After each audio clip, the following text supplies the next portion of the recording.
Chapter 889. 6th month, 15th day, Shanghai City, Xia Palace, West Hall. At 10 a.m., all the famous media outlets in China gathered here to witness a glorious moment. The great Xia dynasty's Xia King and Stone City Lord Wufu were going to sign a suzerain agreement. No one expected that the Xia King, who had just returned to China, would drop such a huge bomb. 10 minutes later, Ouyang Shuo and Wufu appeared in the hall together. Under the witness of numerous people, they signed the agreement. After signing the agreement, Ouyang Shuo and Wufu did not leave right away. Instead, they agreed to answer a few questions from the media. The moment he said that, all the media reporters raised their hands. They really wanted to know what was going on. Ouyang Shuo smiled and chose the name of the quick daily news. May I ask the Xia King, is Stone City still a member of the Shanghai Alliance since the great Xia dynasty is their suzerain? Ouyang Shuo replied, the cooperation between Stone City and the great Xia dynasty is still within the framework of the alliance. This is a closer cooperation within the alliance. Following which, someone asked Wufu, Lord Wufu, for you to suddenly accept the great Xia dynasty as your suzerain, are you being threatened? Is there anything behind it? Wufu was really calm. The great Xia dynasty is recognized as the top territory in the world, and the Xia King is my friend. This cooperation is based on the strategic choice of the territory. There is no inside story. Ouyang Shuo smiled and continued, if there was an inside story, why would we need to invite all of you? Huh! Friendly laughter broke out in the hall. As for whether or not they believed him, no one knew. After the interlude, someone asked, Xia King, as the suzerain of Stone City, what do you think about the recent conflict between Handan City and Stone City? After this person said that, the entire hall fell silent as they all looked toward Ouyang Shuo. The media was the most sensitive, and they could feel that this was the true reason behind Stone City's actions. Ouyang Shuo was mentally prepared, so he crossed his arms in front of his chest and solemnly said, as the suzerain, the great Xia dynasty has the duty to protect the strategic safety of Stone City. If Handan City provokes us or causes trouble for no reason, it will be seen as a challenge to the great Xia dynasty. This was a declaration of war. The reporters were all so excited that they were trembling as they hurriedly recorded down Ouyang Shuo's words. Gossip, big gossip. Some reporters had even thought of tomorrow's headline. The great Xia dynasty declares war on Handan City. Ouyang Shuo continued to answer a few more questions before the signing ceremony officially came to an end. The moment the news conference ended, the news of Stone City worshipping the great Xia dynasty as their suzerain spread across the entire China region. The entire China region was once again in turmoil. As the top territory in the world, every action of the great Xia dynasty would attract the attention of the masses, much less such explosive news. Some busybodies even asserted, China is going to change. At the same time, the 4th Legion of the Leopard Legion Corps housed at the border of Zhen and Prefecture received the order and immediately rushed to Shanghai City to teleport to Stone City to fulfill the promise of the great Xia dynasty. And as early as a few days ago, the teaching brigade led by Kai Mao had already boarded 10 warships and embarked on the journey to Binhai Bay, shouldering the heavy responsibility of establishing the Binhai fleet. Stone City had also started to recruit soldiers to prepare for the establishment of the Binhai Squadron. Hence, all of this was bad news for Handan City. Zhili Province, Handan City. After learning that the great Xia dynasty had signed a suzerain agreement with Stone City, Di Chun felt really bad. To Di Chun, who wanted to take down the entire Zhili Province, this was undoubtedly bad news.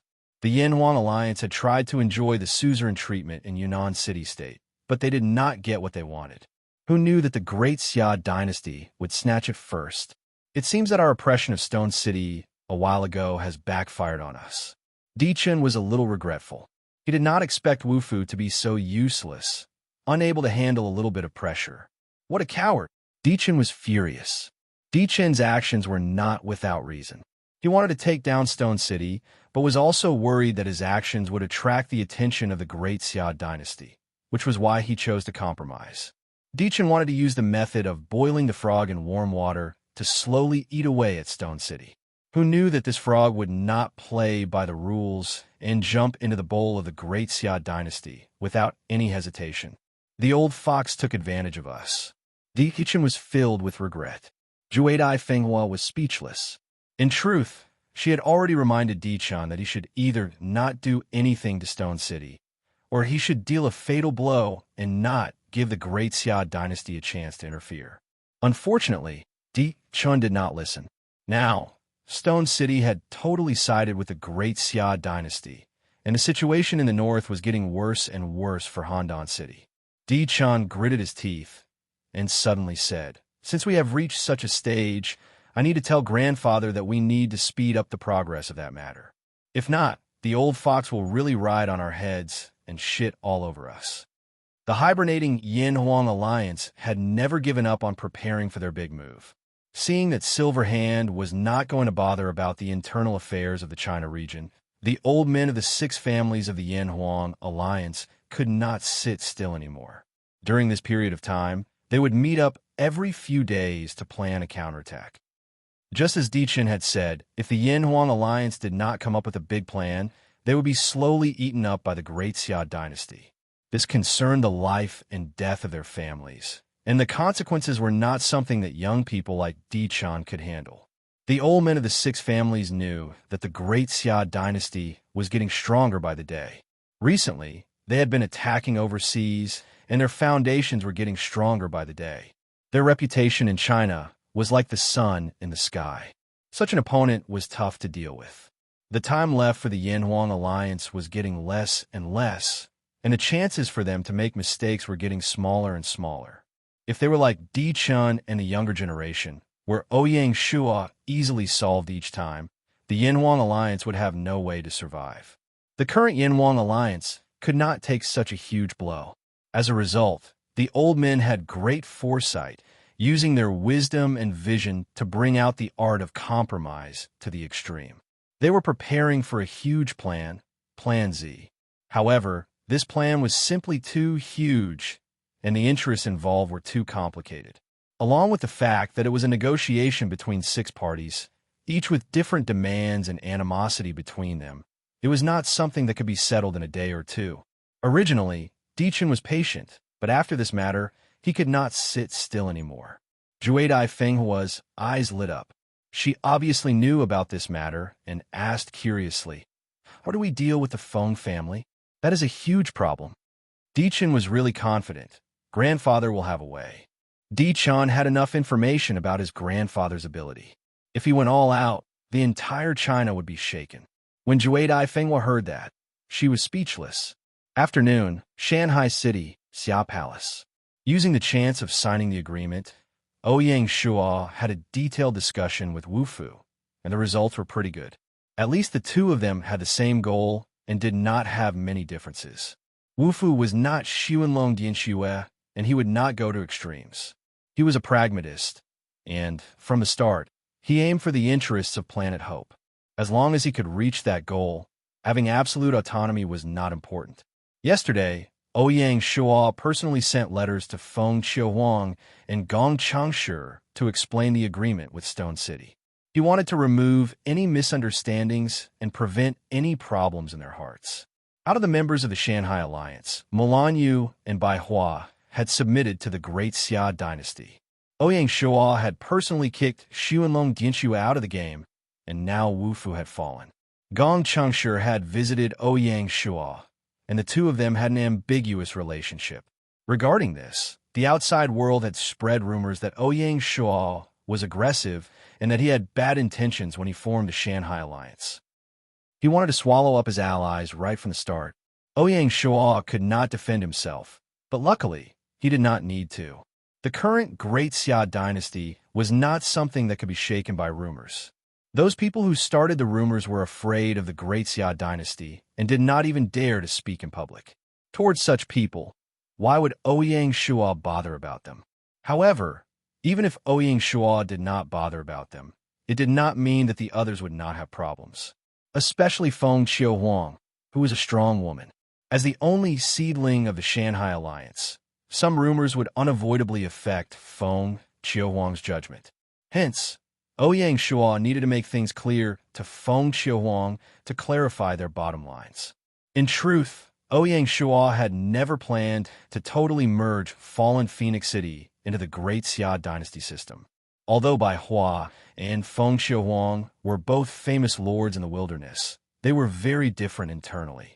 Bai Hua was strong, but it felt like she was being forced into a corner. As the big sister of the Consonant Studio and the leader of the Front Guild, many people had high hopes for Bai Hua. Hence, Bai Hua had no choice but to be strong. In her bones, Bai Hua did not value power that much. She would rather be under the leadership of a powerful figure, receive orders, and be able to carry out orders well. If she really faced everything alone, it would not be her style. As such, Bai Hua agreed to merge Consonant City into the Great Xia dynasty. Feng Qiuhuang was different. Like her name, Feng Qiuhuang was a prideful phoenix. She had an unyielding stubbornness in her bones, and she had a natural control over power. Speaking of which, Feng Qiuhuang was similar to Wu Zetian in history. Facing such a prideful phoenix, forcefully merging fallen Phoenix City into the Great Xia dynasty system would only restrict her and block her light. Ouyang Shuo had been looking forward to her becoming the first queen of the wilderness. Chapter 890. P.S. This chapter is mainly about the background story of the Battle of Fei River. Those who don't like or don't understand this part of history can just skip it. On the 16th of June, all the major media outlets in China reported in detail the news that Heartstone City had accepted the Great Xia dynasty as its suzerain in a prominent position, pushing the players to a climax. At this moment, a system announcement suddenly spread throughout the China region. System announcement. The China region has successfully promoted 30 level 2 cities, triggering the battle system. The 7th battle, Battle of Fei River, will officially begin in 3 days. Please look forward to it. Friendly reminder, the Battle of Fei River is a non-mandatory battle scenario mission. Only territories that have been promoted to level 2 are eligible to participate. Until now, there were less than 50 territories in the wilderness of the China region. The lowest level was already a level 1 city, and level 2 cities were the backbone. As for Dichun and the others, they had long been promoted to level 1 marquises and their territories to level 3 cities. However, there was a huge gap between a marquis and a duke. Not to mention Dichun, even Feng Qiuhuang only had 400,000 merit points, which was less than half of what a duke needed. It seemed like the birth of a second capital city in the China region was still far away. Ouyang Shuo had mixed feelings about the Battle of Fei River. In his previous life, the development of the China region wasn't as fast as this one. Before Ouyang Shuo was reincarnated, the Battle of Fei River was the last battle. This meant that Ouyang Shuo would no longer be able to foresee the next battle. The Battle of Fei River took place in 383 AD. The former Qin sent troops to invade the Eastern Jin dynasty. In the end, the Eastern Jin dynasty defeated the former Qin army of 12 million with only 80,000 soldiers. The former Qin, which had an absolute advantage, lost to the Eastern Jin dynasty, and the country fell. The northern tribes all left the former Qin's rule and split into several regimes led by the later Qin and the later Yan.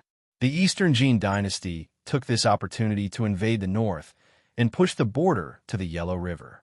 For the next few decades, the Eastern Jin dynasty was not invaded by other tribes. To understand the Battle of Fei River, it had to be placed in the special historical background of the Wei, Jin, and Southern and Northern dynasties. The Wei, Jin, Southern, and Northern dynasties were also known as the Three Kingdoms, 2 Jin, 16 Kingdoms, and Southern and Northern dynasties.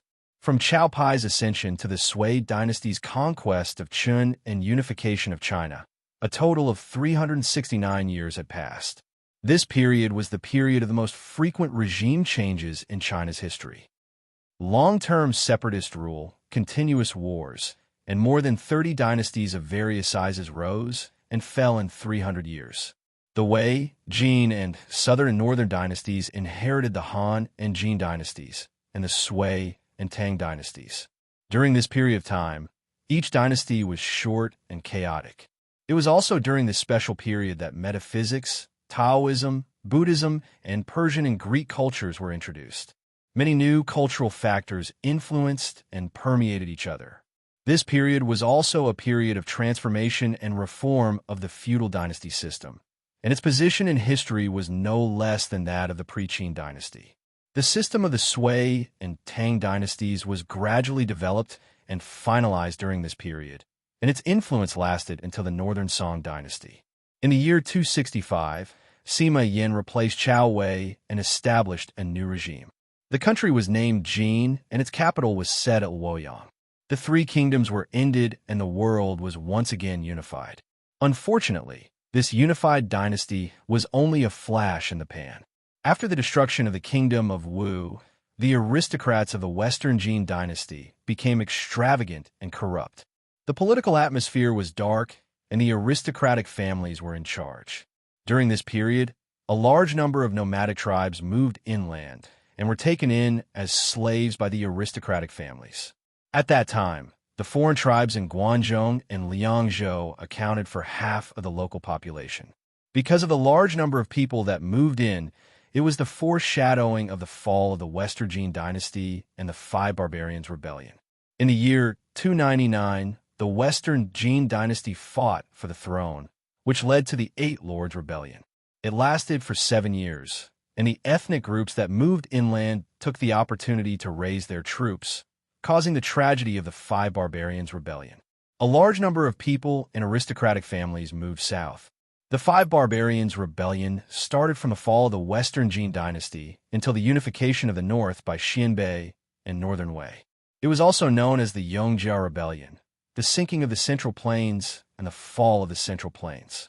This period was a disaster for the Han people. The north and south of the world were divided and confronted each other for a long time. The Five Barbarians mainly refer to the Xiongnu, Xinbei, Jia, Chong, and Di tribes. Before the Battle of Fei River, the Qin Emperor Fu Jian was from the Di tribe.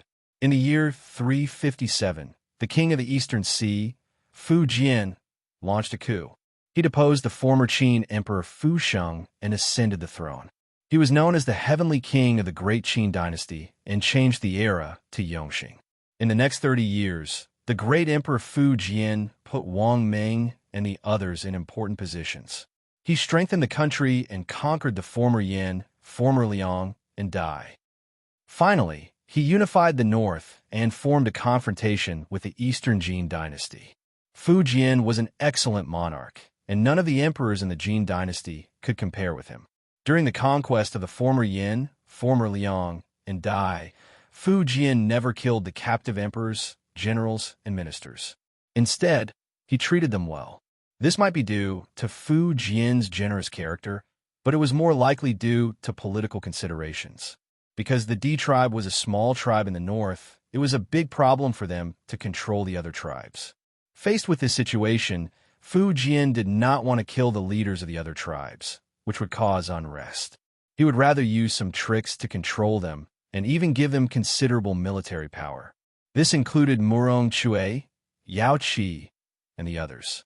Ironically, after the defeat of the former Qin in the Fei River battle, Murong Chui fled back to the old land of the former Yan and proclaimed himself as the king. The disciples of the Murong clan galloped on their horses and war armors. Yao Qi rose again and finally killed Fu Jian. In the year 375, Wang Meng passed away. Before he died, he said to Fu Jian, "Although the Jin dynasty is remote from Wu Yue, it is a direct descendant of the Shuo dynasty. Being kind and friendly to one's neighbors is the treasure of the country. After I pass away, I do not wish to use the Jin dynasty as my goal. The Xianbei and the Chong tribes are my enemies. They will eventually cause trouble for others. It is better to eliminate them gradually for the sake of the country." Wang Meng's advice made sense. After conquering the former Yan, former Liang, and Dai, the former Qin obtained a huge amount of spoils of war. However, it was not easy to digest these spoils. It took time for the races to assimilate and integrate. The small D tribe conquering the north of China was like a snake swallowing an elephant. Logically, the snake's priority should be to secrete stomach acid to digest the elephant. It was not a good idea to swallow a rhinoceros before it was fully digested.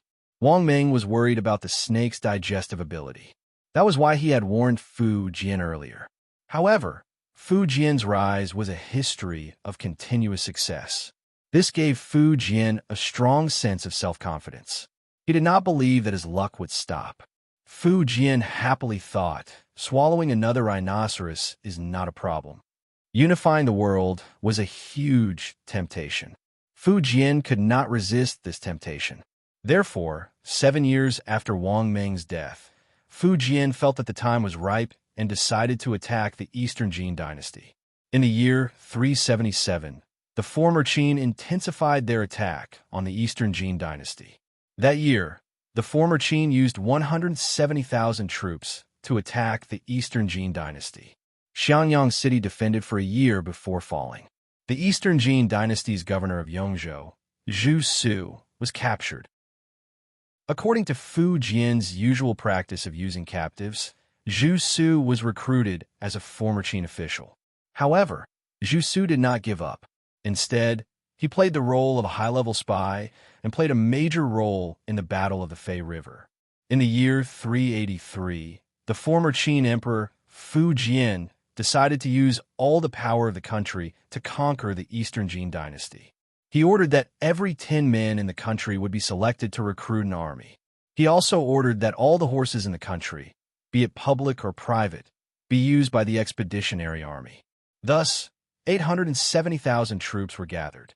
Among them, 270,000 were cavalry. In addition, there were 250,000 vanguards led by General Fu Rong, totaling 12 million troops. At that time, the total population of the Eastern Jin dynasty was only 3 to 4 million. The number of soldiers fighting the war was only about 100,000. However, compared to the million troops temporarily transferred by the former Qin, the 100,000 troops of the Eastern Jin dynasty were several times more powerful. The main force of this army was the Northern Prefecture Army. They were mainly made up of refugees. Why were they refugees? After the fall of the Western Jin dynasty, the refugees from the north moved to the south. Some of them moved to the south of the Yangtze River. They became the vassals of the landlords and became ordinary people. However, there were still many refugees who stayed north of the Yangtze River. They were different from those who went to farm for the big families. They had their own organizations and armed forces. In ancient times, it was not an easy thing to escape. There were dangers everywhere. When people escaped, they always wore their best clothes and hid their most valuable things in their bags. This made them the best targets for robbery. In troubled times, bandits ran amok. It was common to run into bandits and be stripped naked and thrown to the side of the road. The rebels were also around the corner. It was their duty to rob refugees when they saw them. Other than bandits and rebels, even the Jin officials had ideas about the refugees. For example, the Duke of Xiang of the Eastern Jin dynasty, Sima Qiu, had his men pretend to be bandits and openly rob the refugees in Hubei. There were more than 1 or 2 black-hearted princes who did this. It had almost become a promising industry. Even the famous Zhu Ti, the general of the northern expedition, had done this. When Zhu Ti first arrived in Jiangnan, he did not have many belongings. One day, he invited many high-ranking officials to his house and displayed many treasures. He said, "Don't be surprised. I just happened to go to Nantang yesterday and did something." Zhu Ti was not a bad person. Later, he led the army on the northern expedition and died in Hunan. The locals built an ancestral hall for him, and many people burned incense and worshipped him. The key was that the temptation was too great. There was a group of fat sheep lying outside. How could they let them go? Anyway, they had knives and guns. It would be a waste to rob them. Who would rob them? As for whether these sheep would have difficulties living after being robbed, who cared so much about that? Even refugees would rob each other. Unarmed refugees could easily become victims of their own kind. Under such circumstances, under the command of the leader, the refugees organized themselves. No matter who they were, if anyone dared to come and steal from them, they would fight them to the end. These leaders became refugee marshals. In this way, the refugees became a relatively independent armed force. Moreover, most of the refugees who went south had gone through turmoil and learned some skills. They were strong in numbers and could fight better than those who spent their whole lives farming at home. If they were not used to fight, it would be a great pity. In 377 AD, Xian took in a large number of refugees from the north in Jinko and established the Northern Legion Army. Under the reorganization of a qualified general like Xian, the Northern Legion Army trained hard for several years and soon became the most elite army in Eastern Jin Dynasty and in the whole of China at that time. In the 6th year after Xian established the Northern Legion, the Battle of Fei River began. In all fairness, Fu Jian conscripted 1 out of 10 men. This ratio was not too high at that time, and it was not rare to see a higher ratio. But Fu Jian conscripted the entire Qin Empire. From Hebei to Sichuan, from Shandong to Gansu, all had to be conscripted according to this ratio. This caused a huge problem. At that time, there were no railroads, trucks, or carriages for these soldiers. These soldiers had to rely on their 2 legs to travel. Under normal circumstances, if a person carried nothing and walked for 8 hours a day and the roads were well built, he might be able to walk 40 kilometers. But as a soldier, he had to carry some personal belongings, and the road might not be so smooth. According to historical records, the army of Alexander the Great could walk about 25 kilometers a day. The army of the Roman Empire could usually walk 25 kilometers, and when they were especially fast, they could even walk more than 30 kilometers. But the army of the Qin Empire was not a professional soldier who had been trained for a long time. It was already very difficult for them to walk 20 kilometers. It was a chaotic time, and the roads were not well maintained. It would be even worse if they had to cross a river. Without a bridge, they could only wait for a ferry. Even ignoring these difficulties, it would take a soldier in the northwest 2 months to reach the Huai River Valley. The problem was that Fu Jian's preparation for the war was quite hasty. In the 7th month, Fu Jian issued the conscription order. Normally, this order would take some time to spread throughout the country, and then the local officials would have to spend a considerable amount of time to carry it out. It would take nearly a month for all the armies to be ready to go. But Fu Jian felt that time waited for no man. On the 2nd day of the 8th month, Fu Jian sent the Duke of Yangping, Commander-in-Chief Zhang Hao, and Murong Chue, with a total of 250,000 infantry and cavalry as the vanguard. He appointed Yao Qi, the governor of Yin Province, as the general of Dragonxiang, to supervise the military in Yi Province and Liang Province. On the 8th day of the 8th month, Fu Jian set off from Chang and for the battlefield, and the main army followed suit. In the 9th month, Fu Rong led 250,000 vanguard troops to the mouth of the Huai River Valley. Fu Jian's army reached Xiang City, and the army from Liang Province reached Xianying. Pei Yuanlu, the governor of Zitong, led 70,000 naval troops from Bashu to the east. The army from Yu Province and Ji Province also reached Pengcheng. The war had officially begun. By this time, had all the armies arrived at the designated battlefield? It was obvious that they would not make it in time. According to historical records, when Fu Jian reached Xiang City, the army from Gansu Province had just reached Xianying. The armies from all over the country were marching to the assembly point, and the war had already begun. What was more ironic was that before they reached the battlefield, the Battle of the Fei River had already ended. All they did was run around in the north of China, consuming large amounts of food and blocking all the roads. It could be said that Fu Jian's failure in the Battle of Fei River was caused by the fact that he didn't listen to Wang Meng's dying words, ignored the opposition of Fu Rong and the other ministers, ignored the dissuasion of the famous monk Shi Daoan, Crown Prince Fu Hong, Duke Zhongshan Fu Shun, and even his favorite concubine Lady Zhang. The defeat of Qin at the Fei River was not a coincidence. Chapter 891. P.S. This chapter describes the process of the Battle of Fei River. Those who don't like it or understand it can skip it. Why was Fu Jian so anxious about the Battle of Fei River that he didn't wait for the army to gather in one place before setting off to launch a thunderous attack on East Jin and win the battle? It wasn't that Fu Jian didn't want to, but that he couldn't do it. What was the concept of gathering 1,000,000 soldiers in one place under the conditions of ancient technology? If they walked on a broad road, even if the road was wide enough for 20 people to walk side by side, the entire troop would have to drag for more than 50 kilometers. This was a terrifying situation that couldn't be controlled. Also, it was impossible to supply 1,000,000 soldiers when they marched together. The only way was to divide the army. Fu Jian's strategy was to divide the millions of soldiers into several echelons. If the first echelon collapsed, the second echelon would take over. They would be able to overwhelm the East Jin Kingdom's army with numbers. Fu Jian once said, "With my troops, we will throw our whips into the river to break its flow." In the end, the war ended before the second echelon had a chance to go up.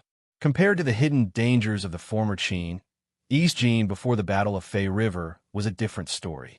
The news that Fu Jian was going to march south reached Jiankong, and the East Jin court was shocked.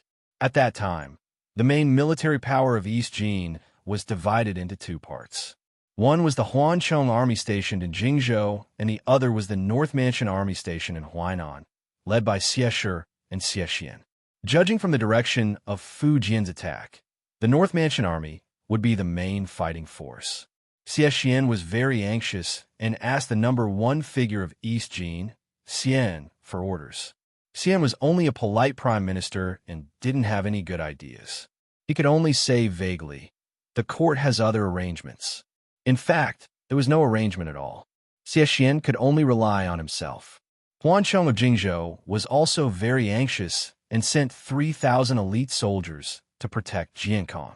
In the end, Xian said to the soldiers, "The arrangements have been made. You should go back and strengthen the defense in the west." Huancheng heard this and sighed in private, "We are doomed." The court officials couldn't wait to be captured and went to Xie and to make a decision. Xian couldn't face these people and simply left. He went on a sightseeing tour and didn't show up in Jiankong during the day. Some people boasted about Xian, saying that he had reclined on the eastern mountain for 40 years, defeated Fu Jian with a musical instrument, and defeated Fu Jian by playing the zither. In fact, this was completely the boastful words of a scholar. It was miles away from the truth. Deep down in his heart, Xian might have resigned himself to fate. Fortunately, even if he became a captive, his life would not be in danger. It was a tradition of Fu Jian to treat captives well. Before the expedition, he had already spread the news that after destroying the East Jin Kingdom, he would give Xian a position as an attendant. In Chang, and Fu Jian even built a house for Xie in advance. Xie could only pretend to be profound and could not provide any help. Xie Shi and Xie Xian could only gather all the troops they could use and head out to fight Fu Jian's army. In the 10th month, Fu Rong's 250,000 men crossed the Huai River, captured the city of Shouyang, and besieged a Jin army at Kipshek. Fu Rong planned to annihilate the encircled Eastern Jin army, so he sent an army of 50,000 soldiers to the Luo River in the east to stop the Eastern Jin's reinforcements.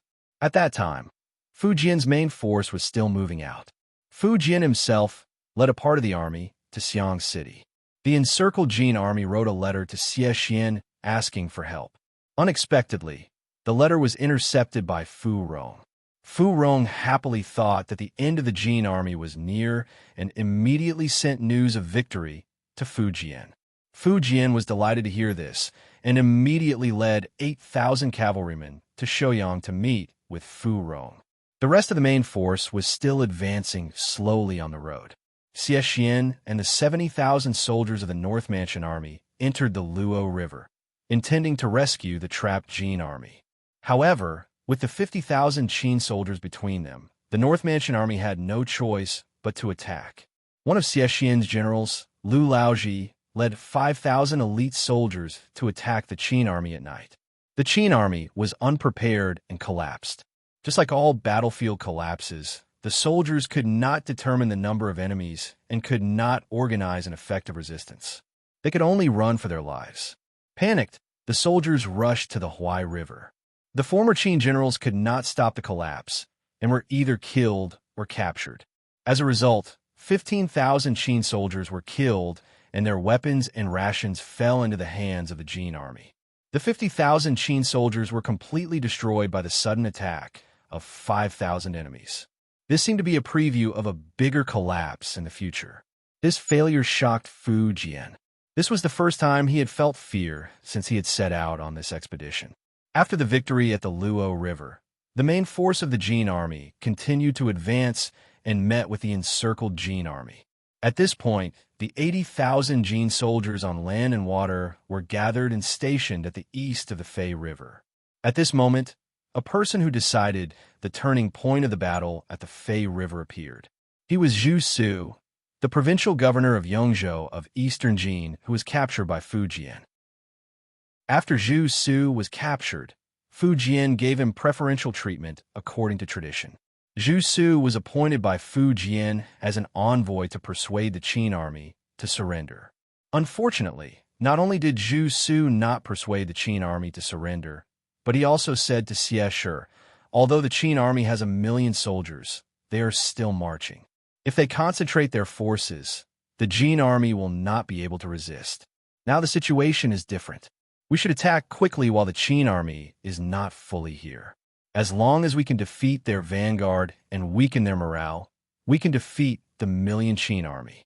Xie Shi originally wanted to defend and exhaust Fu Jian, but under Zhu Su's persuasion, he decided to attack. The Fei River was chosen as the battleground for the two armies. Fu Jian's army gathered at the west bank of the Fei River and faced the Jin army across the river. At that time, Fu Jian's army had a total of 250,000 soldiers. Fu Jian brought 8,000 cavalry from Xiang City. However, Fu Rong sent 30,000 soldiers to Jingzhou and lost some soldiers at the Luo River. He also left some soldiers to guard Shouchuan. Therefore, there were only 150,000 Qin soldiers at the Fei River. The elite of the Qin army were the D people and were concentrated in the central army under Fu Rong's command. In addition, there were many Han, Xinbei, Chang, and Wuhuan people in the army. They were not loyal to the Qin, founded by the D people, and came out of fear. The diversity of races increased the complexity of the formation and made it more difficult to command. Language alone was a problem. Each race spoke different languages, and Fu Rong's orders had to be translated into different languages before they could be given. 150,000 people came from different races and were not formally trained. Now that they were crowded together at the west bank of the Fei River, even if an immortal was their commander, it would be difficult to command them. Both sides waited along the Fei River and did not make any moves for a while. At that time, Fu Jian and Fu Rong ascended the Shouyang city wall and saw that the Jin army was organized and their soldiers were elite. They also looked north at the plants on Bagong Mountain and saw that they were all shaped like humans. Fu Jian said to Fu Rong, "This is a strong enemy. How can there be few?" He looked worried and afraid. This was the origin of the idiom, "Every tree is an enemy." It meant that after the defeat at the Luo River, Fu Jian had gone from underestimating the enemy to being afraid of the enemy and had lost confidence. At this time, Fu Jian received a letter from Xie Xian. The letter said, "Jun Xian's army has penetrated deep and is forcing the water back. This is a long-term plan. How can one want to fight? If I withdraw from the army and order the officers and soldiers to deal with them, then your servant and Duke Yungnong can watch the battle unhurriedly. Won't that be wonderful?" Xie Xian's plan was to fight as soon as possible. According to the plan, he would lead 8,000 elite soldiers to cross the river. If the situation went smoothly, the main force would cross the river and launch a large-scale attack. If they failed, they would have the main force to support them. There were many differences in the Qin army regarding Xie Xian's request. Most people thought that there was a problem here and they should refuse and retreat. But Fu Jian and Fu Rong thought, when the Jin army is halfway across the river, we can have the cavalry charge at them. How can we not win?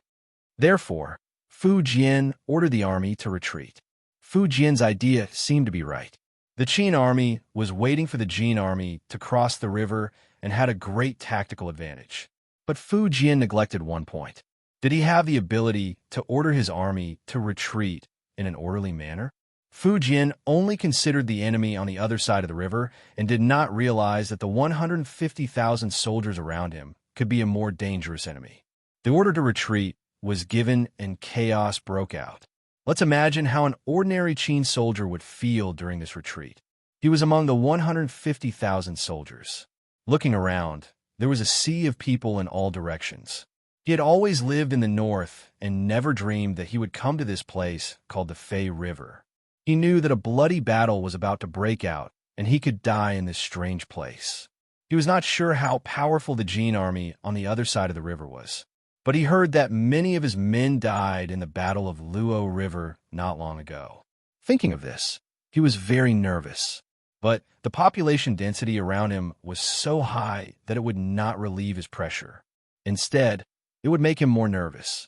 Fear can be transmitted between people and reinforce each other. He might not understand some of the officers' words.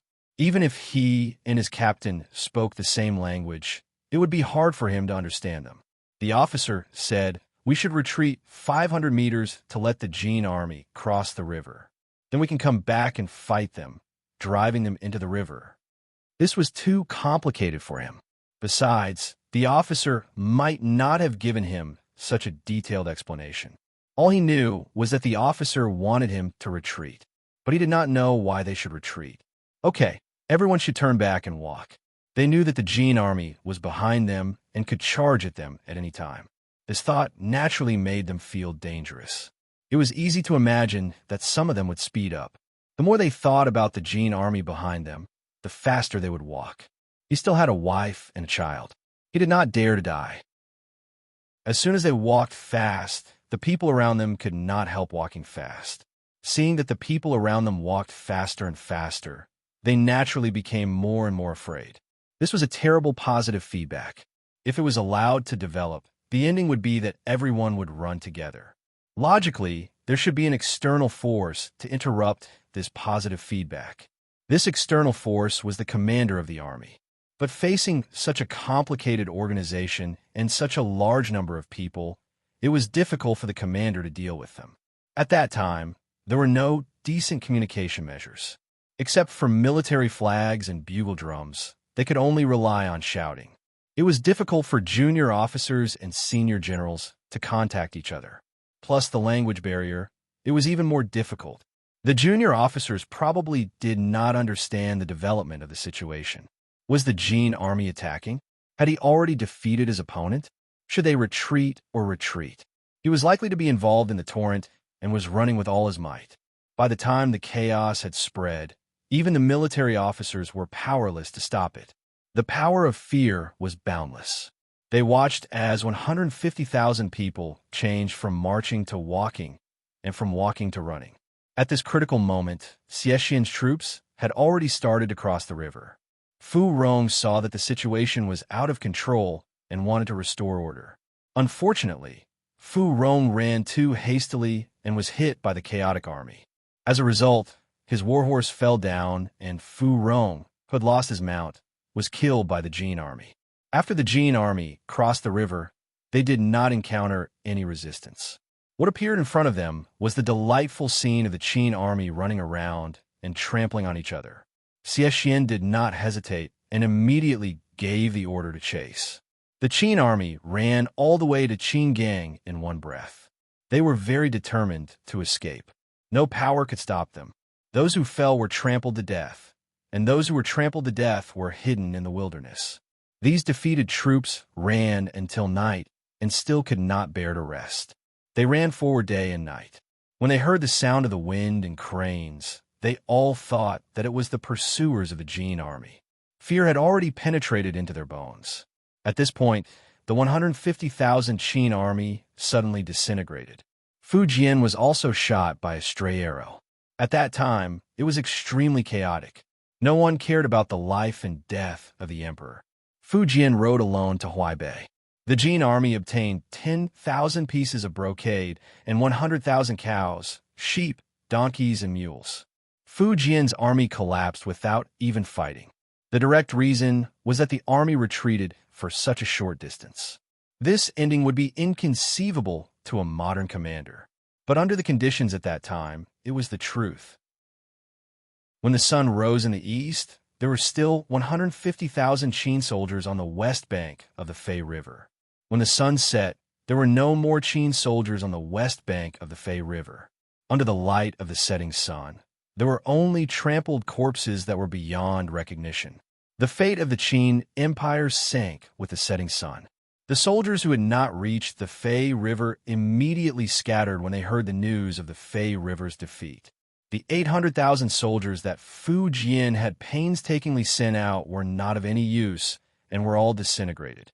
Fu Jian's conscription caused the entire empire to be in an uproar, but he did not gain anything from it. Instead, many defeated soldiers joined the rebellion against him. The giant beast that was swallowed by the snake was not digested. Now, it tore open the snake's stomach and stood up in a pool of blood. The Xinbei rebel army established the later Yin Empire, and the Chong rebel army established the later Qin Empire. Fu Jian, who had never been suspicious of others, was betrayed by someone he trusted. He had to give up Guangzhou and flee to Gansu. Not long after, Fu Jian was strangled to death by Yao Chong, the leader of the later Qin. 20 years ago, Yao Qi was about to be executed. At that time, Fu Jian, who was still the king of Donghai, saved Yao Qi from the execution ground. It was like a trick of fate. At that time, only 2 years had passed since Fu Jian's ambitious conquest of the Eastern Jin Empire and his dream of uniting the world. Before Fu Jian died, did the farce on the west bank of the Fei River flash through his mind? At his most glorious moment, he suddenly lost the favor of fate. All of this was like a dream. Chapter 892. June 19th, Shanghai City.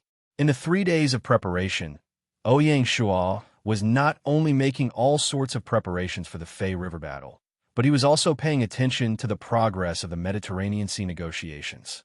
With Queen Kalia's mediation, and with Violet promising on behalf of the Great Xia dynasty that the Atlantic fleet would not cross the Mediterranean Sea, the suspended negotiations were finally restarted. However, the feudal lord of the Mediterranean Sea became more and more demanding during the negotiations, which made Violet furious. Ouyang Shuo sent a letter to Violet, telling her to calm down and not to come to a conclusion immediately. It was best to drag it out and turn it into a marathon negotiation. Right now, Alvaro had already led the Atlantic Fleet's 4th and 5th battalions from the Atlantic Ocean and started sailing around the African continent, passing through the Cape of Good Hope and opening up a new route. The moment the Atlantic Fleet appeared in the Gulf of Aden, it would be the moment when the bargaining chips of both sides changed. Thus, Ouyang Shuo was not anxious at all. In these 3 days, another big event happened in Shanghai City. Just yesterday, the auction led by the Commerce Department for the qualifications to guard Rabat's satellite cities finally came to an end. The winner was a guild alliance formed by 5 large guilds in the capital of Xianyang. The 5 guilds merged into the River and Mountain Alliance, and with 4 million gold coins, 7% of River and Mountain Alliance shares, and 50% of the taxes collected from the satellite cities, they obtained the qualifications to guard a guild and became another super guild in the China region. According to tradition, under the request of the River and Mountain Alliance, the Great Xia dynasty transferred 2% of the shares of the Bank of the Four Seas to the River and Mountain Alliance at the price of 3 million gold coins. Compared to the first time they raised funds, the shares of the Bank of the Four Seas had increased by 50%. It seemed that the baleful blood mercenary group in Xianyang was too powerful, forcing the Xianyang guilds to choose to leave and find other ways to develop. Of course, to the River and Mountain Alliance, taking a step back might be the best option. In the second half of the 4th year of Gaia, the oligarchs in the wilderness began to rise, and the mergers and reorganizations between guilds intensified. As the gathering effect of the satellite cities increased, the guilds displayed more and more ruling power.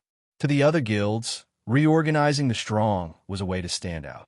The prerequisite was to increase the quota of the satellite cities. In the current game environment, guilds that did not have the qualifications to defend satellite towns would have to rely on others no matter how large they were.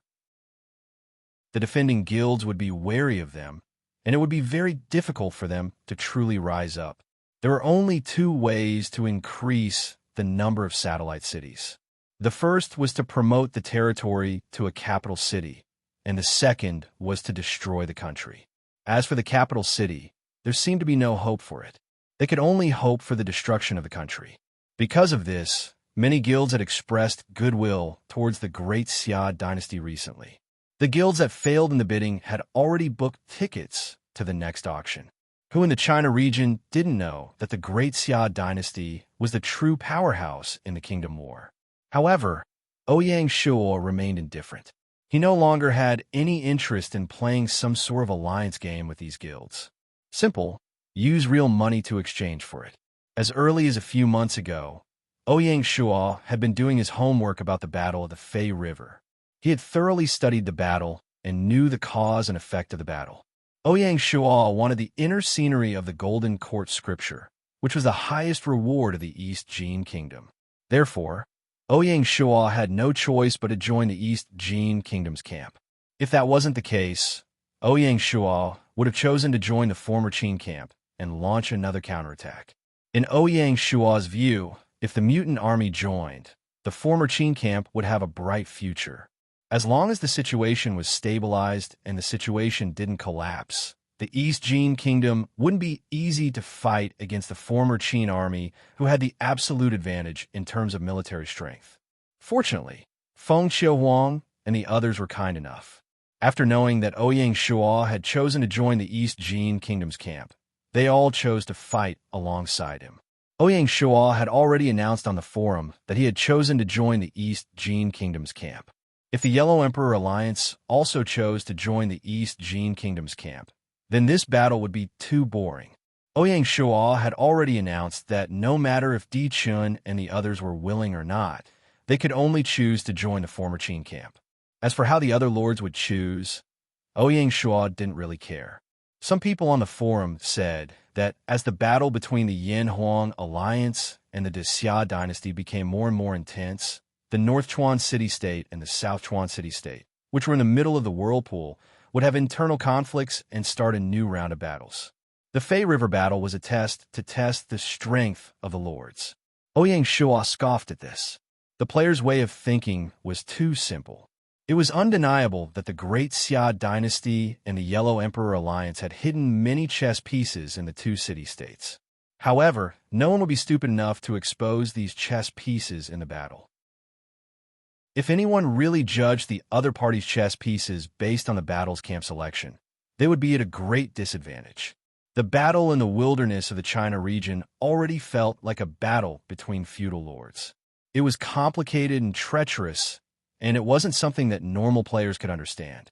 Unknowingly, a new batch of elites had been born in the game, and they stood out from the masses. At 9 o'clock in the morning, the system announcement rang on time. System announcement. In the year 383, the former Qin Emperor Fu Jian led 1,000,000 troops to conquer the East Jin Kingdom. In the end, he returned in defeat, and the dynasty was destroyed. The seventh epic battle, the Battle of the Fei River, has officially begun. Testing the conditions to participate in the battle, specifying the participating troops, choosing the camp. This time, the Great Xia dynasty sent out 100,000 troops.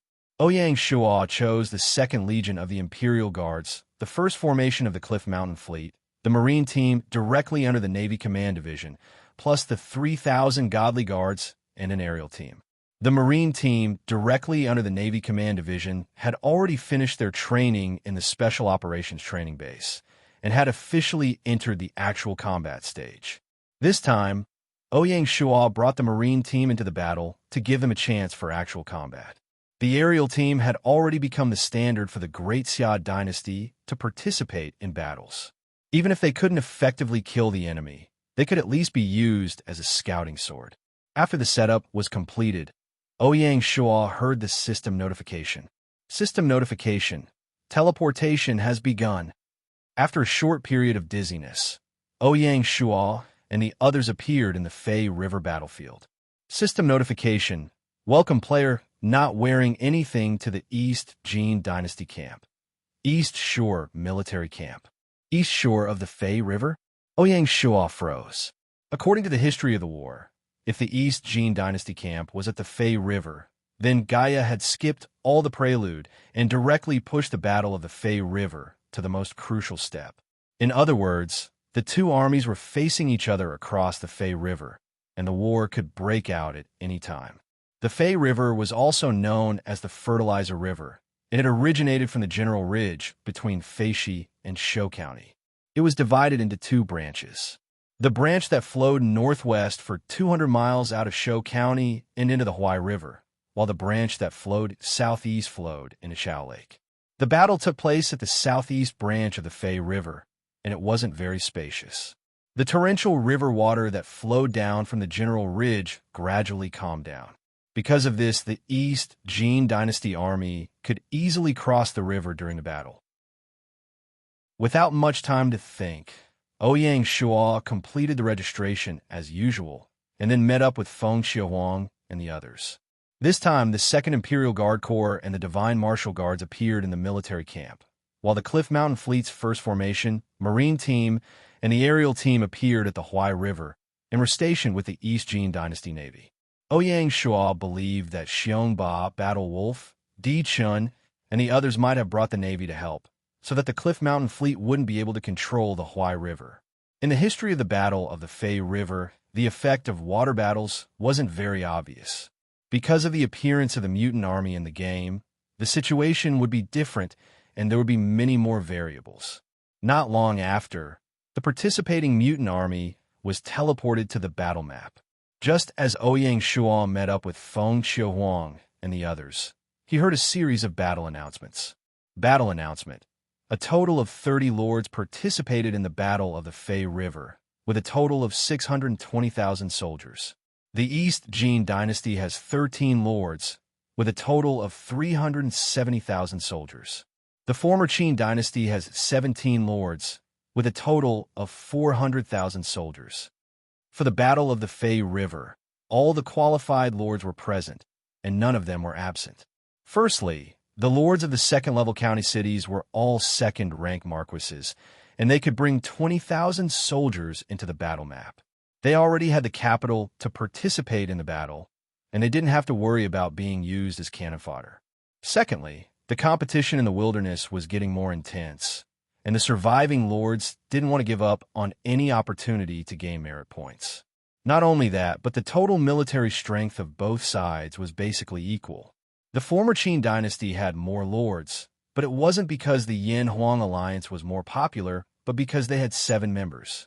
In comparison, the Shanhai alliance only had 4 members left. Of the 370,000 soldiers in the East Jin Dynasty, the Shanhai alliance alone had 190,000 soldiers, more than half of them. Other than the siege lions, who brought pure infantry, Feng Xiaohuang and Suanese troops were mainly cavalry. Similarly, the Yin-Huang alliance had 200,000 soldiers, which was exactly half of the former Qin Dynasty's mutant army. This also meant that the future battle would be under the control of the two alliances. If the other lords wanted a share of the spoils, they would have to rely on the two alliances.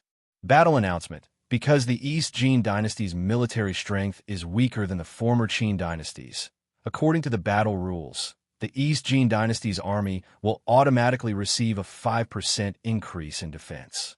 Because the difference in military strength between both sides wasn't much, the increase in defense was naturally much lower. A 5% increase in defense basically didn't affect the outcome of the battle. The only effect would probably be that the East Jin Dynasty's mutant army would suffer slightly less casualties. Battle announcement. According to the results of the Nobility and Merit Points test, the East Jin Dynasty's mutant army will be represented by He Yu Wui, Duke. The former Qin Dynasty's mutant army will be represented by Di Chun, 1st rank Marquis. Currently, Di Chun still had the most merit points among the Yin-Huang Alliance's members. He had even pulled away from Lord Chunxin and seemed to be on par with Feng Qiuhuang. Handan City might really have a chance to become the second capital of China. Chapter 893. It was not easy to settle down the 370,000 soldiers. Even if the East Jin Kingdom had prepared in advance and built a large military camp, it would still take a long time to settle down all the troops. Fortunately, the lords had brought their generals with them, so the generals could be in charge of settling down the troops. After settling everything down, the lords came to Ouyang Shua's tent to pay their respects. Among these lords, there were both hidden pawns of the Great Xia dynasty and enemies of the Great Xia dynasty. However, on the surface, everyone was harmonious, and no one could tll that something was amiss. Among the 13 lords of the East Jin Kingdom, other than the 4 lords of the Alliance of Mountains and Seas, the most important lord was none other than Shimin. As a big shot of the North Sichuan city, Shimin's appearance in the East Jin Kingdom's camp was really thought-provoking and attracted countless curious gazes.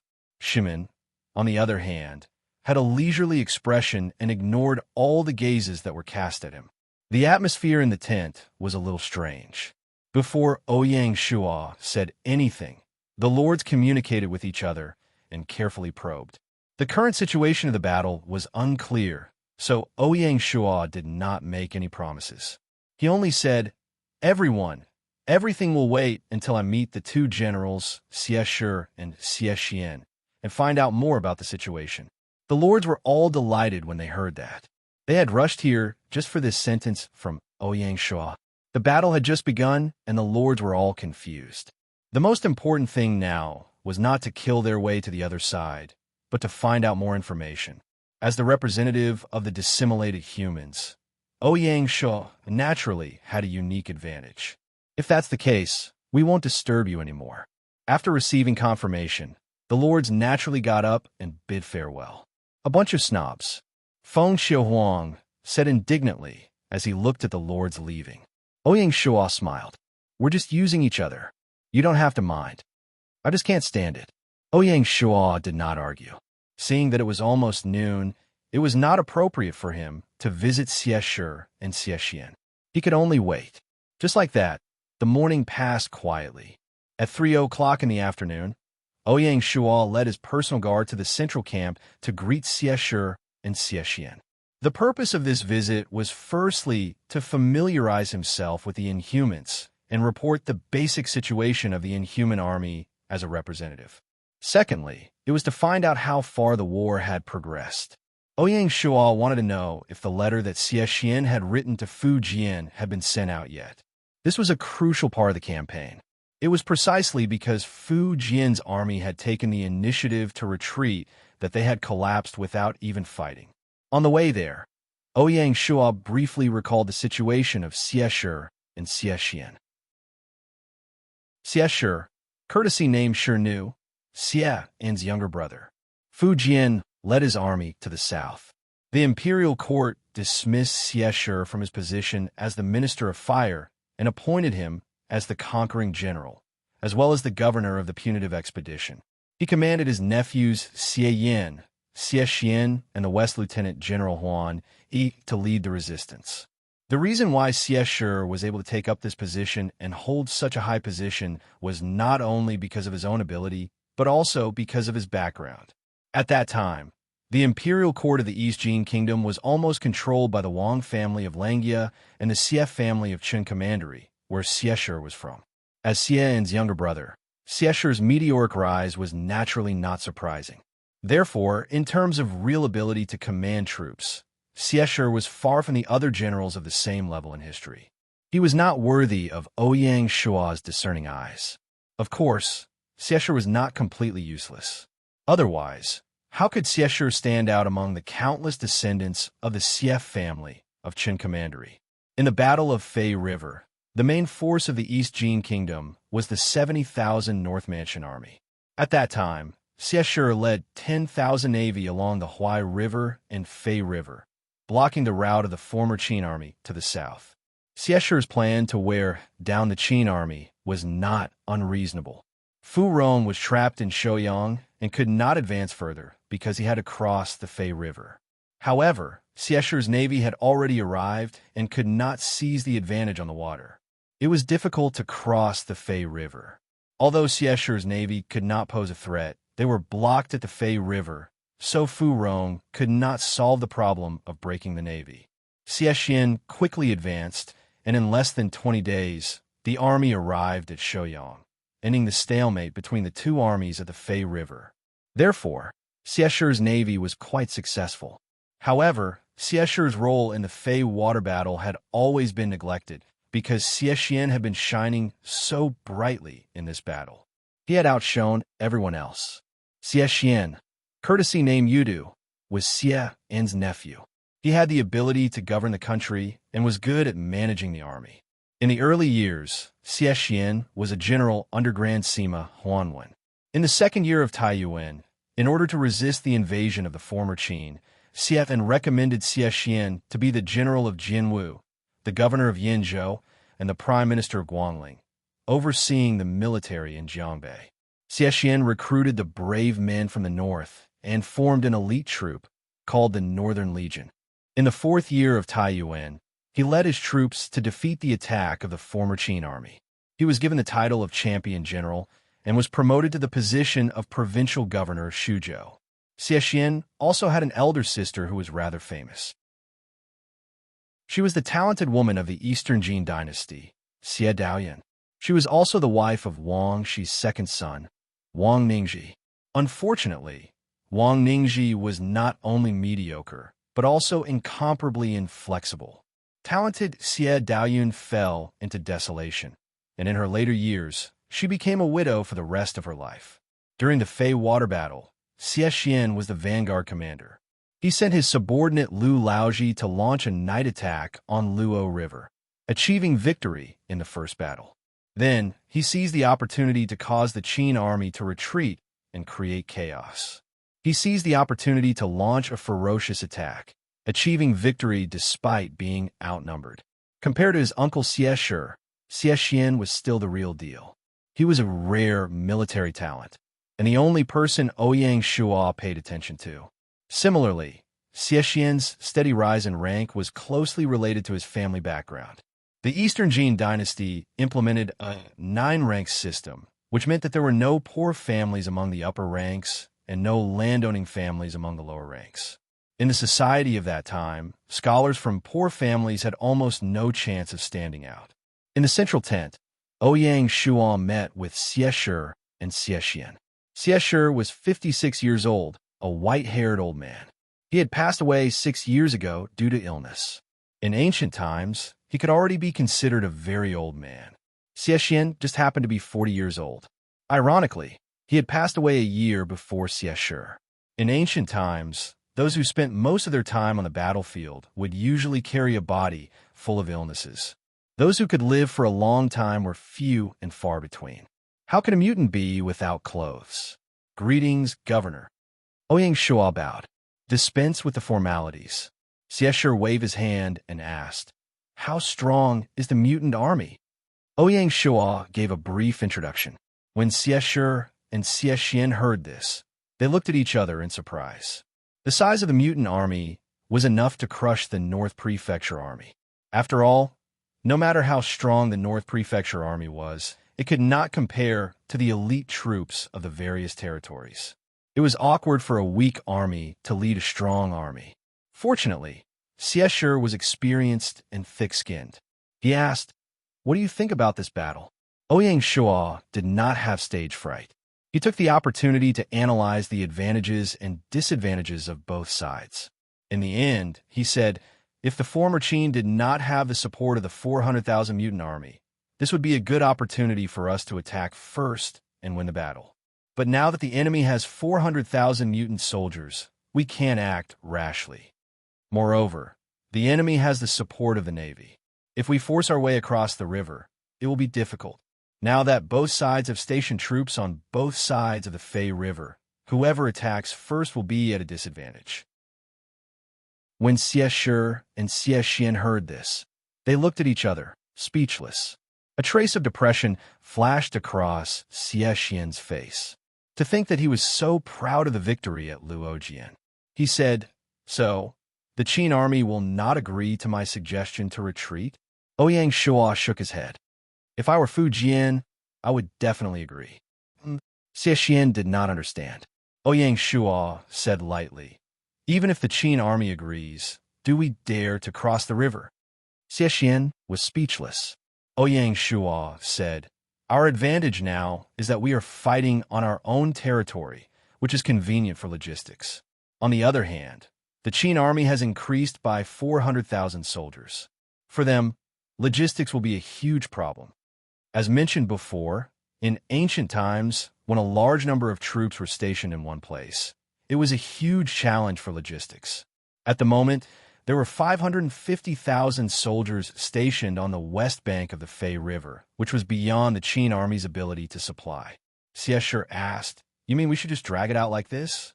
It was Xie's idea to drag the Qin army out, but he was persuaded by Zhu Su to take the initiative to attack. Unexpectedly, because of the appearance of the mutant army, they returned to the original strategy. Ouyang Shua nodded and said, "For now, this is the safest way." Xie glanced at his nephew, who was still in a daze, and said, "I will consider your suggestion carefully. Then, I will take my leave first." Ouyang Shua did not expect Xie and the others to agree immediately. Marching was not a child's play. At the same time, in the camp of the former Qin army, Di Chun was also paying a visit to Fu Jian and Zhelong, explaining his views on the war. If Xie and Xie Xian were speechless after listening to Ouyang Shua's analysis, then Fu Jian and Zhelong were scared out of their wits. Fu Jian was secretly breaking out in a cold sweat. According to Di Chun's analysis, without the help of the mutant army, the defeat of the former Qin army would be right in front of them. Thinking of the sudden defeat of the 50,000 Qin army in the Battle of Luo River and the glory of the Jin army, even if Fu Jian didn't want to believe it, he had to believe it rationally. A person's confidence was often destroyed step by step like this. Fu Jian was obviously not as confident as he was at the beginning, but at the same time, he had a whole new level of respect for Di Chun. Fortunately, Fu Jian had millions of soldiers and was not afraid of the 400,000 mutant army. Fu Jian said, "In that case, what suggestions do you have?" Di Chun smiled, apparently already prepared, and said, "My first suggestion is to behead the traitor, Zhu Su, and send his head to the other side of the river. First, it will deter the generals, and second, it will weaken the enemy's morale." During the Battle of Fei River, Zhu Su not only used the opportunity to persuade Xie to surrender, but also revealed the Qin army's layout to him. When the Qin army moved back, the Jin army crossed the river, and Zhu Su shouted from behind the Qin army, "The Qin army at the front line has lost." This caused the Qin army to be in chaos. Therefore, Zhu Su was a hidden danger in the Qin army, a time bomb. Looking at the situation, Di Chun wanted to use Zhu Su, a key figure in the war, as a sacrifice. Chapter 894. Before Fu Jian said anything, Fu Rong said, "Your Majesty, Zhu Su should be beheaded." Fu Rong had long been dissatisfied with the preferential treatment His Majesty gave to the prisoners. Hearing Di Chun's analysis, Fu Rong wanted to kill all those treacherous officials. Fu Jian's eyes were also bloodshot. Thinking of the possible defeat and his dream of ruling the world, Fu Jian's mercy was gradually disappearing. "Your Majesty," Fu Rong said again. Fu Jian suddenly looked up and said coldly, "Guards." Yes, Zhu Su took the emperor's salary, but he betrayed the court and colluded with the East Jin Kingdom. Such a treacherous official cannot be allowed to live. Immediately arrest him and bring him to justice, and behead him in public. "Yes, Your Majesty." At this moment, Zhu Su was still looking forward to the arrival of the East Jin Kingdom's army. With Fu Jian's personal guards in the camp, Zhu Su had no power to resist. After a while, Zhu Su's bloody head was sent to the tent. His eyes were wide open, but he died with a grievance. Zhu Su would never have thought that there would be such a variable as a mutant with foresight. At this point, the battle at the Fei River had taken a big turn, and no one knew where it would go. Seeing Zhu Su's head, Fu Jian felt a little angry and said, "Spread this head to the 3 armies, and then send it to the other side." "Yes, your majesty." Zhu Su's death should be able to suppress some people in the Qin army. Fu Jian thought. Human nature was so complicated. Before this, Fu Jian had a lot of trust in his subordinates. But after Di Qin's analysis, the dark side of human nature surged out and could no longer be resisted. Seeing that the first goal was achieved, Di Qin continued, "Your Majesty, Zhu Su should be beheaded, but we can't let go of people like Murong Che and Yao Qi otherwise. There will be endless troubles." For the battle at the Fei River, the Yin-Huang alliance was not without ambition. Di Qin also wanted to help the former Qin kingdom to complete a magnificent counterattack like Ouyang Shuo. Even if it was not for glory, Di Qin was also very eager for merit points. But it was not easy to achieve a counterattack. The consensus of the Yin-Huang alliance was that the millions of soldiers of the former Qin kingdom must be used effectively. Otherwise, they wouldn't have the confidence to face off against the inhuman army alone. In order to make good use of the Qin army of 1,000,000, the first thing to do was to remodel this army. At the very least, they could not let the Qin army be like a ticking time bomb, collapsing at the slightest touch. In that case, it would be better to not have it. However, it was not easy to rebuild an army of 1,000,000 soldiers in a short period of time. Di Qin's main goal was to get rid of some core members of the former Qin army, and not let them cause more trouble. Zhu Su was the first, followed by Murong Chue and Yao Qi. Fu Jian hesitated. Even Fu Rong said, "Killing one's own general in the midst of battle will destabilize the morale of the army." Seeing this, Di Qin knew that he couldn't kill these two, so he had to settle for the next best thing. "Even if we don't kill these two, we have to remove their military power and assign them to idle positions." "That's fine." Fu Jian didn't hesitate. In this way, Di Qin easily removed 2 hidden dangers for the former Qin dynasty. Immediately, Fu Jian discussed with Hua Rong and transferred Murong Chue and Yao Qi to the command center. In name, it was a promotion, but in reality, they were transferred away from the front lines. With a 400,000 inhuman army, Murong Chue and Yao Qi wouldn't dare to disobey. Fu Jian looked at Di Qin and asked, "Do you have anyone to recommend?" Di Qin was overjoyed. "I recommend 2 people, the generals of the 3 kingdoms, Wei Yin and Hua Xiong." Wei Yin was a general under Feng Qingyue, and Hua Xiong was a general under Sha Pejuan. They could be counted as the second-ranked generals of the Yin-Huang alliance. Famous generals like Lien Pe, Tian Dan, and Wu Qi couldn't be easily let go. Fu Jian was overjoyed. It wasn't long before the 3 Kingdoms period, and Fu Jian knew Wei Yin and Hua Xiong's names. He knew them much better than Murong Chue and Yao Chong. "Okay, I agree." Fu Jian made the decision on the spot. Thus, through Wei Yin and Hua Xiong, the Inhuman army began the first step of infiltrating the former Qin army. But this was still a distance away from Di Qin's goal.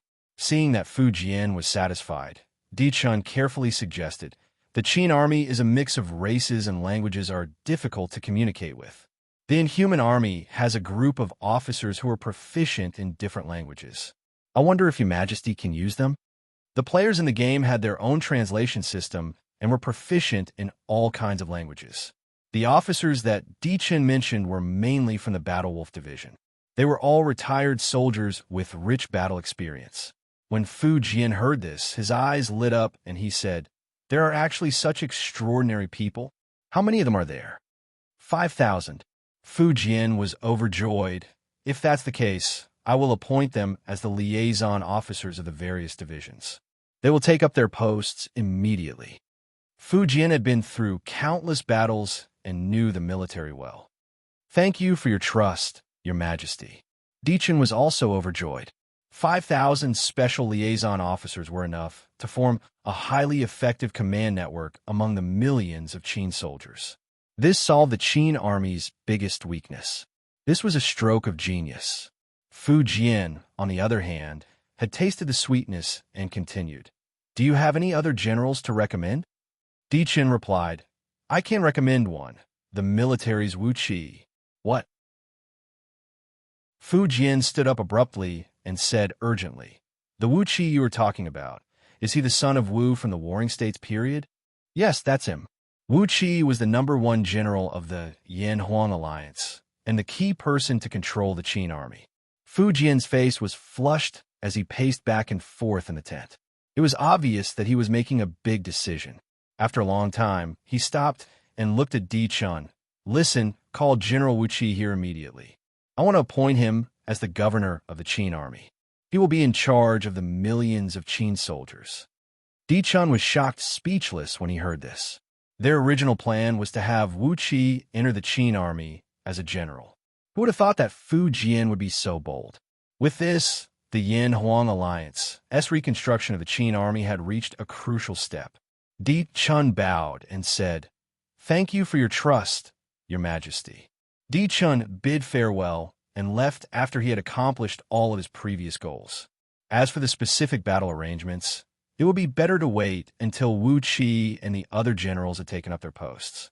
According to the plan, Zhao Zhuang and the other generals would follow Wu Qi and assist him in reforming the Qin army. As for the mutated army, it would be led by Tian Dan, Lin Pe, and the other generals. For this battle, the Yan-Huang alliance could be said to have turned out in full force. In the evening, Zhu Su's head was sent to the other side of the river by the Qin messengers. Xie Shi and Xie Xian were speechless for a long time when they saw Zhu Su's head. Thinking of Zhu Su's passionate speech not long ago, their hearts were filled with guilt and frustration. Give Provincial Governor Zhu a proper burial, Xie Shi ordered. Yes. Ouyang Shuo was expressionless. From the beginning of the battle, he had foreseen Zhu Su's death. If it was him, he would not allow someone like Zhu Su to exist. What Di Chun and the others did was too normal. This battle is not going to be easy. Unknowingly, Feng Qiuhuang appeared behind Ouyang Shuo and sighed. Looking at the setting sun, Ouyang Shuo was speechless. In the afternoon of the next day, Xie Shi summoned Ouyang Shuo and said, I agree to your suggestion yesterday. Ouyang Shuo nodded. Actually, Xie Shi did not have any other choice. He asked, Is it possible to send an elite troop to attack the enemy's grain transport team? Destroying the Qin army's grain transport team was the key to victory. However, Ouyang Shuo had just arrived at the battle map. Even though he had done his homework and read through the historical records, he still did not understand the specific situation of the battle.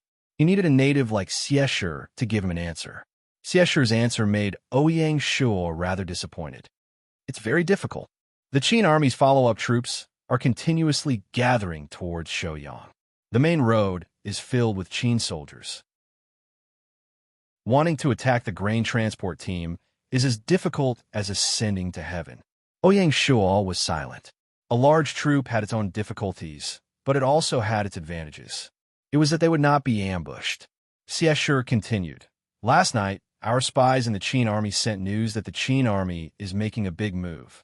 Not only did they kill Zhu Su, they also removed Murong Chue and Yao Qi's military authority.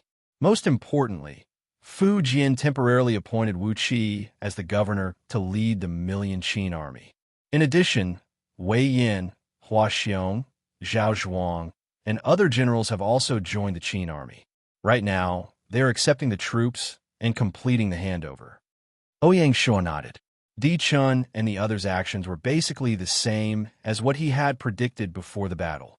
If Di Chun did not know how to use these advantages, he would not be worthy to be Ouyang Shuo's opponent.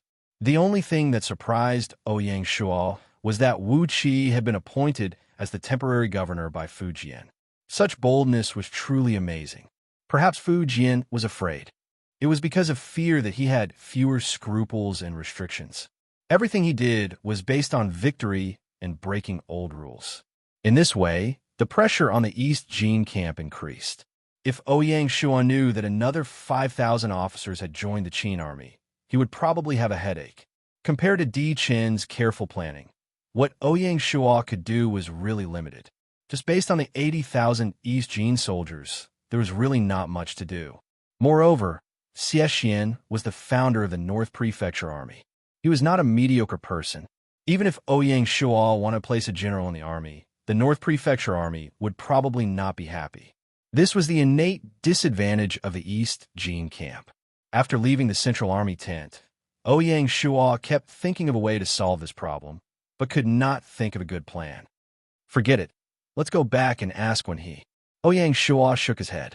At the crucial moment, Jia Su, the chief strategist, had to go into battle.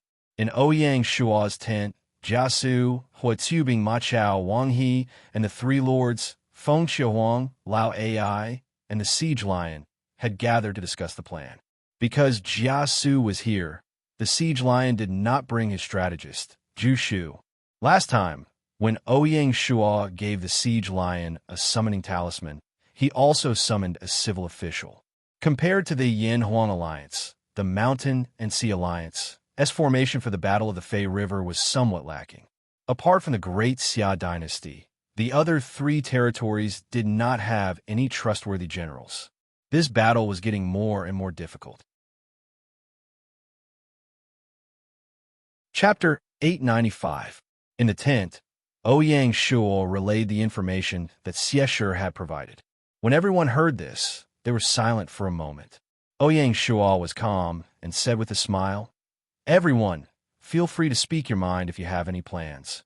Wui, can you use your flying team to bombard the enemy's rear and destroy their food supply?" Feng Xiaohuang also grasped the crucial point of the enemy's food supply. Ouyang Shuo shook his head and said, "You overestimate the flying machine. It has a flying distance limit. Once the energy of the magnetite ore is depleted, it will have to stop to recharge. There are no airports in the battle map for flying machines to stop at. If you really send the flying team out, it will be a one-way trip." The flying machine was the secret weapon of the Great Xia dynasty. There were very few players in the China region who truly understood the principles of flying machines. Feng Xiaohuang and the rest were the same. After Feng Xiaohuang heard Ouyang Shuo's explanation, he felt that the flying machine was of little value. Ouyang Shuo did not explain further. In fact, the flying machine was similar to a real bomber. It needed to be used together with a warship in order to display its greatest value. This was also the reason why the flying team would stop on the deck of the warship every time. The siege lion said, "Wu Qi has just taken over the Qin army's martial seal. There will definitely be a period of adaptation and adjustment. Why don't we attack tomorrow and deal a fatal blow to the enemy when they are at their weakest?"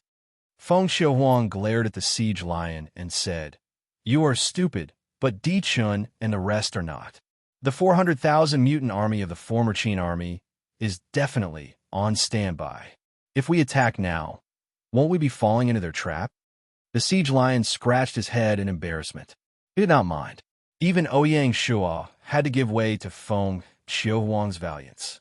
No matter how they discussed, there was no good plan.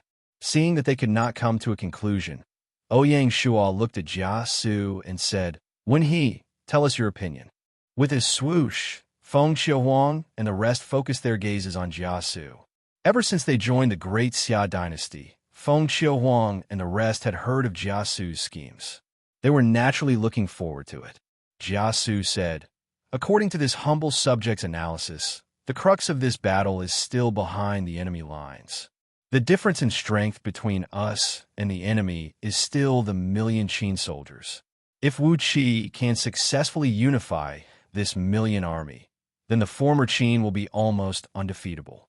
If we can disperse this million army, then the former Qin will fall into chaos and fall without a fight." Jia Su's words hit the nail on the head. Feng Xiaohuang and the rest nodded in agreement. The 1 million Qin army can be divided into 3 parts. The first is the 150,000 vanguards on the west bank of the Fei River. The second part is the hundreds of thousands of soldiers who have already arrived at Shouyang. The third part is the rear army who is still on their way. The vanguard unit had the mutant army holding the line, so the possibility of chaos was not high. If the vanguard unit did not fall into chaos, the chances of a Shouyang army falling into chaos would not be high either. Thus, the easiest way to break through is still the army at the rear. Ouyang Shua asked. What he's meaning is that you still want to harass the Qin rear. Jiasu nodded and said, although Xieshur said that it will be difficult to attack the enemy's rear, we still have to take this step. In order to cause the army of 1 million Qin soldiers to collapse, they needed a fuse. Originally, the Qin vanguard unit was the best fuse, but now we can only settle for the next best thing and attack the Qin rear army. Your Majesty, I suggest that we use 5,000 elite cavalry as a combat unit and send out 3 to 4 such cavalry units to sneak into the Qin territory. There is no need to specifically attack the supply lines. Regardless of whether it is the supply team or the army that is rushing over, as long as there is a chance, we will attack. The siege lion asked, why do we need to send 3 to 4 cavalry units? Can't we just gather them together? Jiasu explained, since we're going to attack the enemy's rear, the target cannot be too big. 5,000 elite cavalry is already the limit. In addition, with a few cavalry units attacking together, it can confuse the enemy, making them unable to determine how many cavalrymen have infiltrated the rear. The deeper we send the elite cavalry, the more destructive it will be to the Qin army. Feng Xiaohuang rolled his eyes and said, is it that the cavalry we send out can also spread the news of the front army's defeat along the way, further destroying the Qin army's psychological defense? Sir is wise. Jiasu nodded approvingly. Ouyang Shual waited for everyone to finish speaking before saying, in that case, Great Xia Dynasty, Luo Feng City, and Wanshu City will each send out an elite cavalry unit to harass the Qin rear. As for the guide, I will ask Xieshur for one. Although attacking the Qin rear was risky, the rewards were great.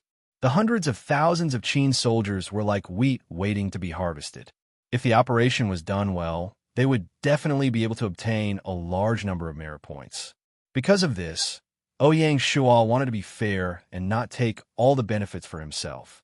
Apart from the above considerations, Ouyang Shual was also unwilling to mobilize too many Imperial Guards at once.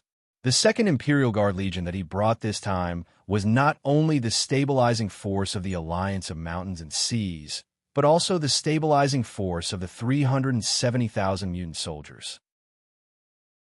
In a sense, it was the stabilizing force of the entire Eastern Jin dynasty. Since it was the stabilizing force, it naturally could not be mobilized easily. Ouyang Shual looked at Hua Xiubing and said, Commander Hua, let General Chao Chun carry out this mission. Yes. Hua Xiubing nodded in response. Originally, Hua Xiubing's forte was attacking the enemy's rear. However, as the only divine general in the Eastern Jin dynasty camp, he had to lead the entire army and was unable to do so. Fortunately, Chao Chun, the former commander of the Tiger Leopard Cavalry, was trained by Hua Xiubing in long-distance attacks. With Chao Chun in charge, there should not be any problems. As for the commander of the 2nd Imperial Guard Legion, Ma Chao, he had to lead the 2nd Imperial Guard Legion. Secondly, Ma Chao's personality was not too suitable for attacking the enemy's rear. Seeing that the king had made the necessary arrangements, Jia Su continued. Just now, Lord Feng Qiuhuang mentioned the bombing. Although it cannot be used as the main method, it can be used as a supplementary method. Of course, the target of the bombing is not the Qin rear, but the Qin vanguard. What do you mean? Feng Qiuhuang was slightly unconvinced. Jia Su explained. Firstly, the former Qin vanguard is stationed at the west bank of the Fei River. The flying squad that is parked at the Huai River can easily travel between the two places. Secondly, the objective is clear. The bombing is not to cause many casualties, but to continuously stimulate the nerves of the Qin soldiers. We must keep the Qin soldiers in a highly tense state. Only then can we make them collapse under the pressure. That is something that even a famous general like Wu Qi cannot stop. When Feng Qiuhuang heard this, she was secretly envious. It would be great if she had such a strategist by her side. Ouyang Shual was rather calm, but there was a trace of worry in his eyes. Although Jia Su's 2 plans were good, they were only supplementary methods and not fatal. In terms of the overall battle strategy, they were still at their wits' end. When he thought of this, Ouyang Shua said, "Do you think we could do something to Murong Che and Yao Qi, who have been stripped of their military power by Fujian? These two are ambitious heroes in this chaotic world. They won't give in so easily, right?" "Definitely not." Jia Su's eyes brightened. In the former Qin, the two of them represented the Xianbei and Chang tribes. They are also the founders of later Qin and later Yan. Now that they have been stripped of their military power, they must be unwilling to accept it. I'm afraid there are already undercurrents surging in the Qin army. Ouyang Shua nodded. This was the reason why Fu Jian did not dare to kill Murong Chue and Yao Qi when he thought of this. Ouyang Shua made up his mind. He decided to look for Xiesher later and get in touch with Murong Chue and Yao Qi through the secret agents of East Jin. No matter what the result was, there was no harm in testing them. When he had said what he needed to say, Ouyang Shua asked, "Is there anything else you want to add?" They all shook their heads. Ouyang Shua noticed that Jia Su wanted to say something but hesitated. In the end, he still shook his head. Ouyang Shua said, "In that case, I will gather the other lords later and report this situation." Unity was another thing that Ouyang Shua wanted to gain. No matter what these lords were thinking, at least everyone had the same interest in this battle. Only by binding the 370,000 mutant soldiers to the same chariot could they have a chance of winning the battle at the Fei River. Feng Xiaohuang and the others naturally had no objections. After the meeting, Ouyang Shua asked Jia Su, "Did you have anything to say just now?" Jia Su nodded and said, "Your Majesty, I'm afraid this battle will be very difficult." "Did you foresee something?" Jia Su said, "If I were the Qin army, under such a situation, I wouldn't keep the army at the Fei River. East Jin still has a lot of territory waiting for them to conquer." Ouyang Shua nodded and said, "This is also what I am most worried about. Once the Qin army attacks from all directions, the flames of war will rise everywhere. Hopefully, the East Jin Imperial Court will be able to withstand it." East Jin was content in a corner of the world. It was rich and populous, but the commoners were not courageous. We have to make preparations as well." As they spoke, the two of them started to secretly plot something. Around 5 in the afternoon, it was close to mealtime. At this moment, a series of explosions came from the sky above the camp of the former Qin army. The flying squad of the Great Xia dynasty arrived as scheduled, dropping incendiary bombs one after another. The explosions and flames interweaved, causing the already noisy camp to become extremely chaotic. The former Qin army had never seen such a scene before, and all of their faces were pale with fright. "Oh no, there's a fire." Fortunately, it was not the time for the two armies to face each other. The soldiers were all resting in their respective camps. Otherwise, just this round of explosions would be enough to cause chaos in the Qin army. Even so, the entire military camp was in chaos. The war horses neighed, and the people were in an uproar. The soldiers dodged the explosions, and at the same time, under the orders of the officers, they fetched water to put out the fire, preventing it from spreading. Seeing this, Wu Qi, Wei Yin, Hua Xiong, and the other generals hurriedly worked with the player liaison officers to maintain order in the camp and calm the soldiers. Just as the Qin army was in chaos, on the east bank of the Fei River, 3 cavalry units quietly left the camp. With the help of the first formation of the Cliff Mountain Fleet, they crossed the Huai River and disappeared into the night. The Battle of the Fei River had officially begun. Chapter 896. West Bank of the Fei River, Qin Army Camp. Di Chun and the rest gathered together, looking at the panicking camp, their heads aching. "Military kill," Ripper grumbled. "I don't understand. Why would Gaia allow such a bug-like weapon to exist?" Even so, Military Kill Ripper could not hide the envy in his voice. That's his ability. Xiongba looked down on Military Kill Ripper the most. Wu Qi stood with Di Chun and said, "This air raid is not entirely bad. At least it reminds us to separate the Qin army camp and mix it with the mutated army camp." General is right. That's how it should be. Di Chun nodded. A sudden air raid, like a farce, put an end to the second day of the campaign. Night, Qin Army camp. Fu Jian gathered his generals for a meeting, and Di Chun was present. Looking around, more than half of the leaders were from the Yan-Huang alliance. As the temporary governor, Wu Qi sat at the head of the generals and was rather eye-catching. Although Murong Chue and Yao Qi sat in the front row, their expressions were rather gloomy. They could not understand how they had become idlers in the army in the blink of an eye, and felt extremely vexed. After taking command for a day, Wu Qi had a general understanding of the situation of the Qin army, and, as governor, he had to come up with a feasible plan on how to fight this war. The biggest problem facing the Qin army was how to solve the problem of rations. Although the Yellow Emperor Alliance had brought large amounts of rations, they could not keep up with such a shocking rate of consumption. At this rate, the army would run out of rations in less than 5 days. No matter how much Fu Jian urged the transport teams, they could not keep up with the consumption of 500 to 50,000 soldiers. Wu Qi said, "To solve the rations problem, it's actually very simple. General, what's your plan?" Fu Jian's eyes lit up. Wu Qi said, "Right now, our army is at the west bank of the Fei River, and there are nearly 500,000 soldiers blocking our way. It will be difficult to fight all the way to Jiankong. But to attack Jingzhou, no one can stop us." "General, you mean to split the army?" Fu Jian was obviously hesitant. He had long planned to take Jiankong and unify the world. Wu Qi said, "That's right. I suggest to leave 300,000 soldiers at the Fei River and face the enemy. The remaining 250,000 soldiers will move out and take Yuzhou directly to Jingzhou." Seeing Fu Jian's hesitant expression, Wu Qi continued, "There are 2 advantages to splitting up. First, we have to solve the problem of our army's provisions. 300,000 warriors on the Fei River were already our limit. The other army will pass through Yuzhou and take Jingzhou.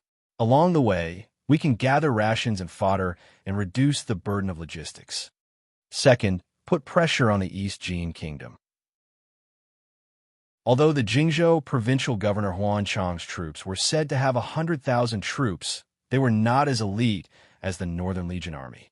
"Once we defeat Huan Chang's troops, our army can go down the Yangtze River and take Jiankong." The second benefit that Wu Qi mentioned moved Fu Jian. After a moment's thought, he said, "All right, let's go with this plan." Early next morning, the 250,000 Qin soldiers set out. Including the 30,000 soldiers that Fu Rong had sent earlier, the Qin had invested a total of 280,000 soldiers in the Jingzhou War. If nothing unexpected happened, Huan Chang's tribe in Jingzhou would probably be doomed.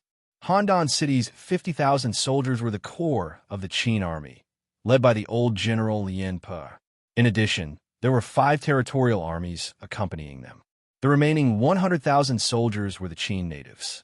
Strangely, in the Yellow Emperor Alliance camp, besides Di Chen's troops, only Wandering and Huan's troops accompanied them. Logically speaking, this attack on Jingzhou was the best opportunity to earn contribution points. Lord Chunxin and the rest could actually resist fighting with Di Chen. It was really strange. Fu Jian personally guarded the western bank of the Fei River, while Fu Rong accompanied the temporary governor Wu Qi to Shouyang to receive the rest of the Qin army and to contact the other armies that were gathering. At this time, Shouyang had already gathered 300,000 Qin soldiers, forming a triangular formation with the camp on the western bank of the Fei River. They could reinforce the main battlefield at any time. Precisely because of this, Fu Jian dared to calmly guard the western bank of the Fei River. The East Jin Kingdom quickly learned of the Qin army's unusual movements. When Xie received the news, he was even more worried and urgently called for a meeting. Ouyang Shua appeared in the meeting hall with Hua, Tsubing, and Jiasu. The atmosphere in the tent was rather oppressive and gloomy. With the strength of 80,000 Jin soldiers, they could not save Jingzhou. The only savior was the mutant army. Looking at Xie gaze, Ouyang Shua stood up and said, reporting to the governor, "The mutant army can deploy 100,000 elite cavalry to assist Huan Chang's troops in resisting the enemy." Deploying 100,000 mutant soldiers was the limit that Ouyang Shua and Jia Su could deploy after discussion. This way, there were only 300,000 mutant soldiers and 80,000 Jin soldiers left in the main camp. On the other side, the former Qin camp had 350,000 Qin soldiers left in the main camp. As a divine general, Wu Qi's tactics were naturally not simple. This time, he had arranged for an army to move south, not only to attack Jingzhou, but also to lure the tiger away from the mountain. If the East Jin camp's mutant army was mobilized in one go, causing the main camp to be empty, Ouyang Shuo believed that Wu Qi would not let go of this opportunity. He would definitely take the opportunity to cross the Fei River and fight the East Jin. When that time came, it would be a complete defeat. Therefore, Ouyang Shuo's strategy was to delay until the ambush in the north was effective, until the two old foxes, Murong Chue and Yao Qi, made up their minds. When that time came, it would be the East Jin's chance to turn the tables. Before that, the East Jin would have to be prepared to resist the pressure. The situation would not be good. To ensure the strength of the cavalry heading south, Ouyang Shuo decided to let Ma Chao lead the 3rd, 4th, and 5th Division of the Tiger Leopard Cavalry to Jingzhou. They would be the backbone of the 100,000 elite cavalry. The rest of the cavalry would be transferred from the armies of the other territories. The lords who participated in the war were never afraid of war. They were only afraid that there would be no war to fight and no chance to earn contribution points. Therefore, when they heard that they were going to Jingzhou to fight the Lianpa tribe, there was an endless stream of applicants. When Xie Shi received Ouyang Shuo's reply, he heaved a sigh of relief and said with a smile, "That's great." There was a hint of bitterness in his smile. Xie Shi had already realized that this war was no longer under his control. The mutant in front of him was the main character of the war. In the end, it was not feasible to lead a strong army with a weak force. No matter how low-key Ouyang Shuo was and how much he respected Xie Shi, the governor, when it came to key decisions, he would still expose the relationship between them. Ouyang Shuo was calm about this. As the king of the great Xia dynasty, his current status and power was even greater than that of East Jin dynasty's Emperor Xiaowu, Sima Yao, much less Xie Shi. Ouyang Shuo respected Xie Shi because he respected the rules of the war set by Gaia. To win the Battle of Fei River, Ouyang Shuo had to be in control of the war. Only then would he have a chance of winning. On this point, Ouyang Shuo did not shirk his responsibility. After the meeting, Xie Shi left Ouyang Shuo alone. Xie Shi said, "I've already sent someone to get in touch with Murong Chue and Yao Qi. What's their attitude?" Ouyang Shuo looked concerned. Xie Shi shook his head and said, "The two of them are old foxes. They won't act until they see the hare. Now that the Qin army is in a good situation, even if they're dissatisfied with Fu Jian, they would not dare to cause a ruckus at this time." Ouyang Shuo understood and said, "Governor, please get someone to inform the two of them. Tell them that if they want to escape Fu Jian's control and return to the north, we can provide assistance at any time." Now, that Murong Chue and Yao Qi were under Fu Jian's command, it was equivalent to them being under Fu Jian's surveillance at all times. They naturally did not dare to make any strange moves. Their hesitation at this moment was not only because the Qin army had the upper hand, but also because they were perplexed that they could not escape.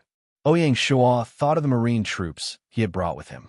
As long as Murong Chue and Yao Qi wished to leave, Ouyang Shuo was confident that he could send them away by water without anyone noticing.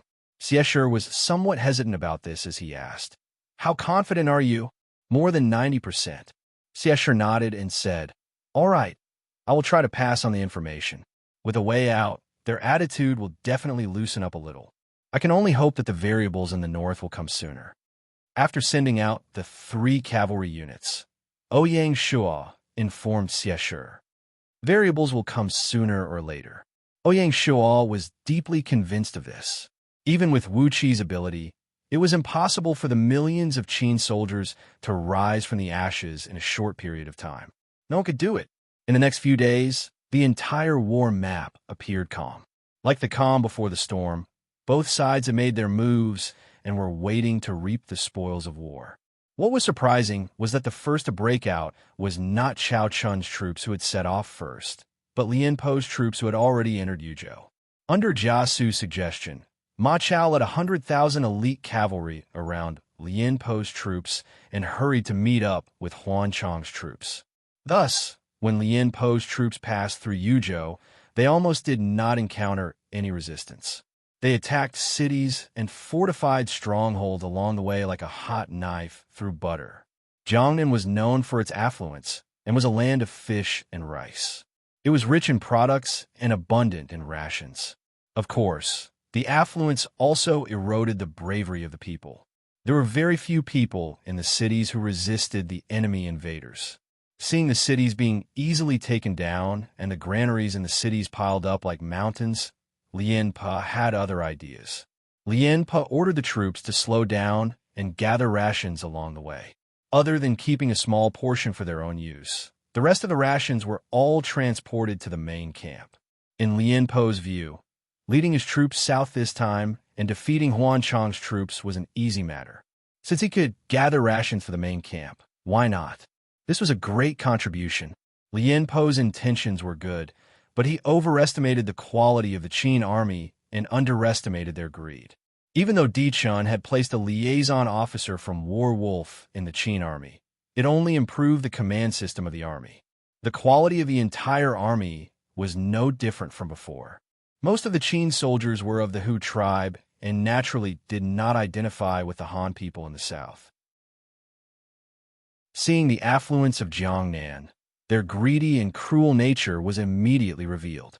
Along the way, robberies occur from time to time and seem to be getting worse. Chapter 897. Lien Po's momentary lapse in judgment caused the Qin army to lose control. The Qin army was already a mix of races and factions. The soldiers did not have much faith in Wu Qi, who had suddenly been appointed governor. Otherwise, Fu Jian would not have arranged for Fu Rong to accompany Wu Qi to Shouyang. The soldiers paid even less attention to Lien Po, the main general.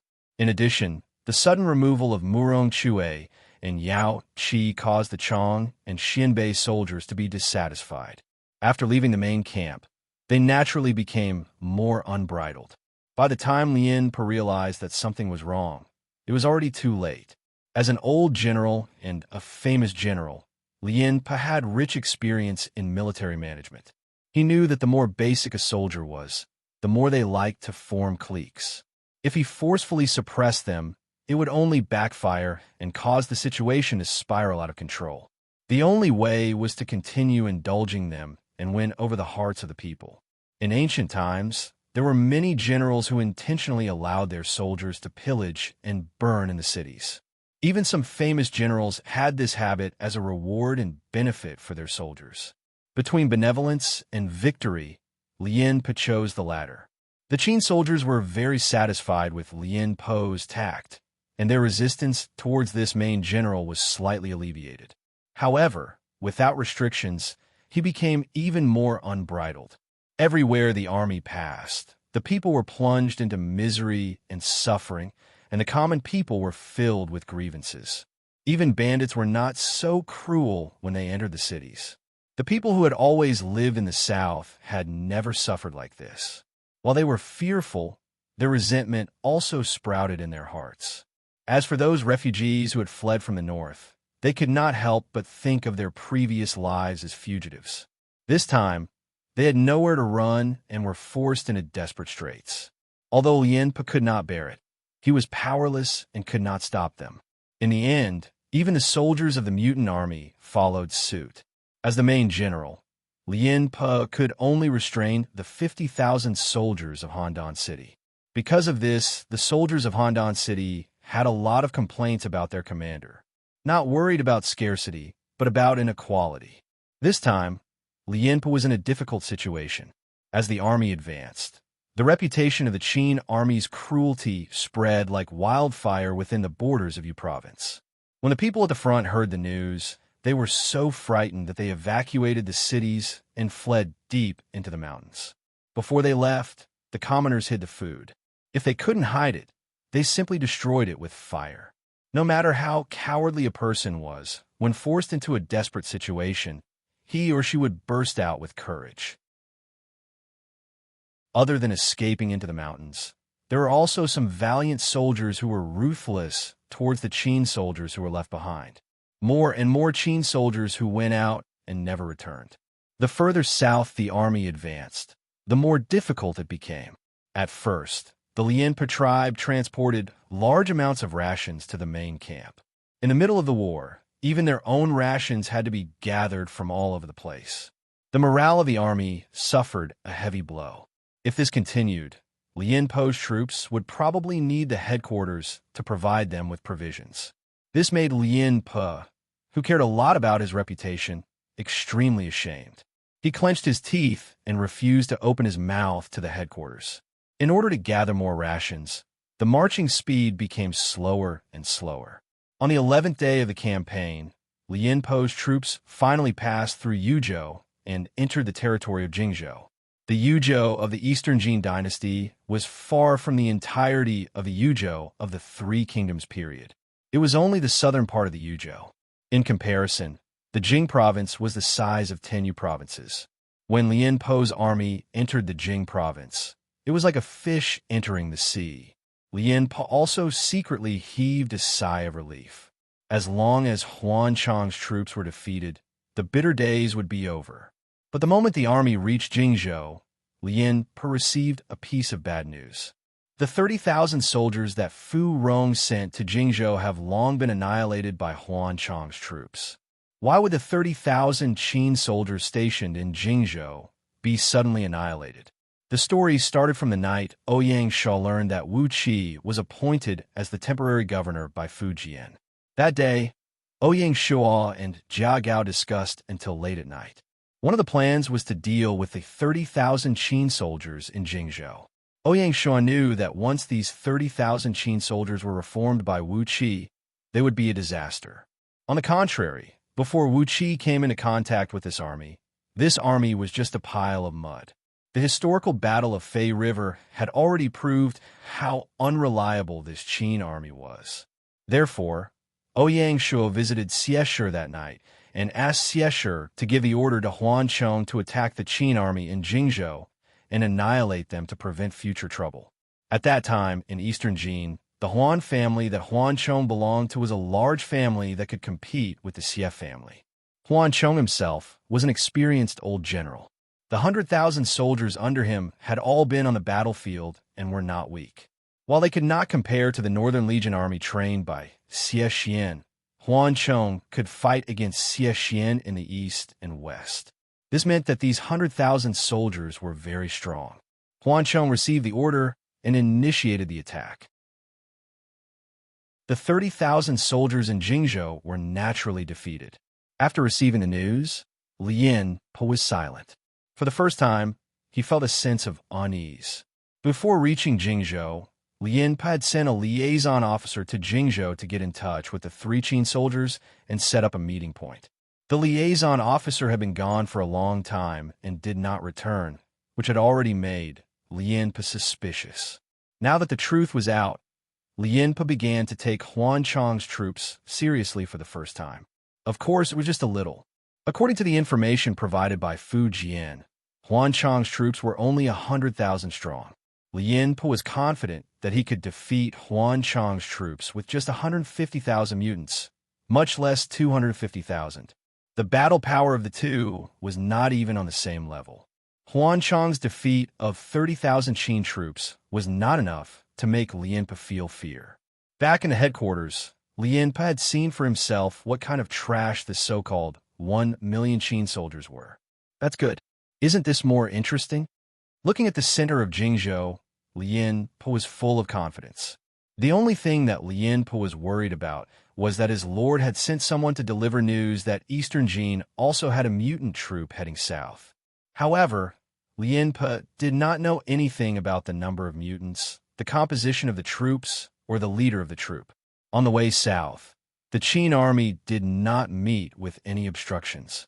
This made Lianpo very confused. Even if you are fast, how fast can you be? Lien Po muttered to himself. If Lien Po knew that the 100,000 soldiers from eastern Jin's camp heading south were all cavalry, and that they were rushing to Jingzhou under the leadership of Ma Chao, he would not be so confident.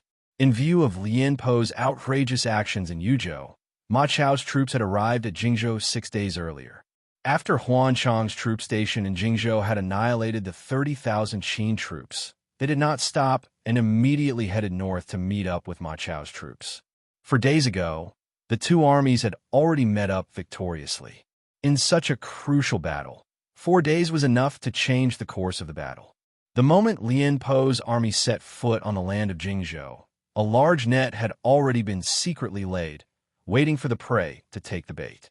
Lien Po's momentary lapse in Yuzhou had changed the outcome of the battle. Originally, Ma Chao was only following the king's orders to delay Lien Po's army. He did not expect Lien Po's army to seek their own death by committing outrageous acts in Yuzhou, giving Ma Chao's army a chance. After meeting up, Ma Chao and Huan Chong hit it off and prepared to give Lien Po's army a big gift. On the 12th day of the battle, Jiangxia County, Jingzhou, the outskirts of Anlu City. Jiangxia County was a place one must pass from Yuzhou to Jingzhou, and Anlu City was the county seat of Jiangxia County. Further south of Jiangxia County was Nanping County, which was also the site of the famous Battle of Red Cliffs.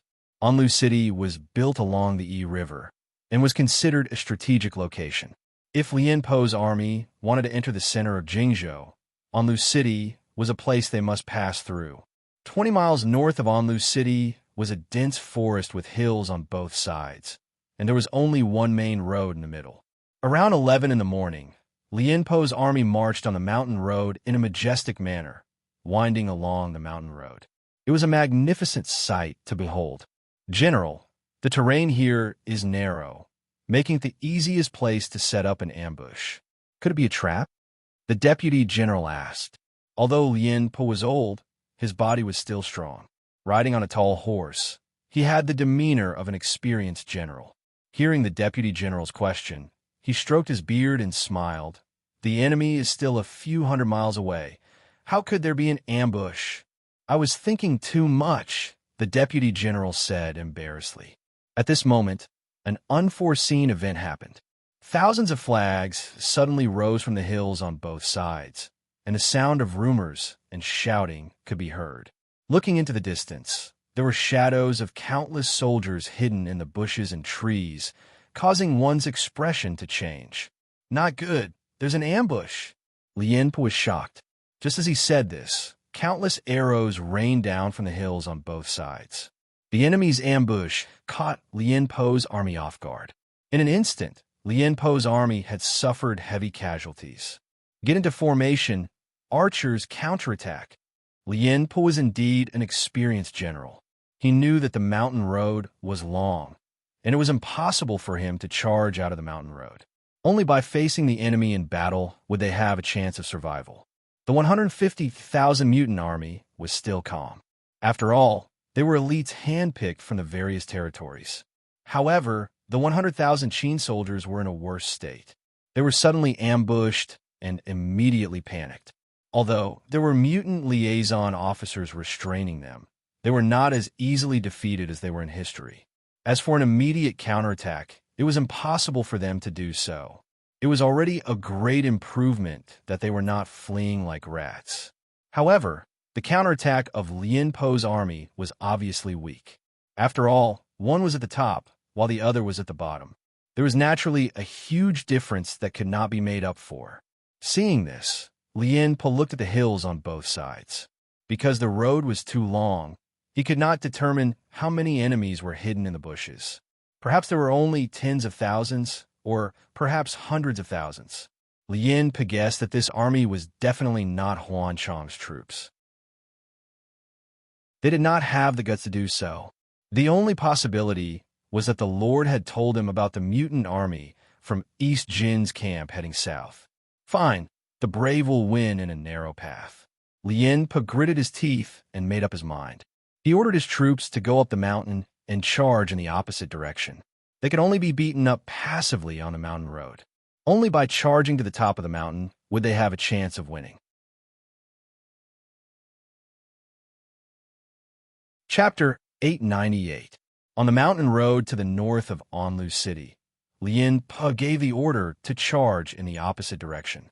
In an instant, the vast army rushed towards the two sides of the mountain like marching ants, trying to save their own fates. But it turned out that their resistance was futile. Just as the Qin army was about to charge in the opposite direction, Ma Chao's troops on the mountaintop kept their bows and arrows and mounted their horses. Under the command of their commander, they charged forward. Charge! Just imagine what would happen if the infantry charging up the mountain collided with the cavalry charging down mountain. What happened next was simply a tragedy on earth. If the Qin army was a swarm of ants fighting against fate, then the charging Jin army was a torrent, unstoppable and unavoidable. In an instant, the swarm of ants was drowned and destroyed. Amidst the torrent, the Qin soldiers were like rootless duckweeds, drifting with the tide. They could not control their own fate. Countless soldiers were trampled into meat paste under the hooves of the horses, their heads separated from their bodies. Blood flowed freely on the mountain slope. The moment he saw the cavalry, Lien Pe's heart skipped a beat, and he almost lost his breath. The first to be defeated were the 100,000 Qin aborigines. Under the command of their commander, they mustered up their courage and charged towards the mountain slope in trepidation despite the rain of arrows.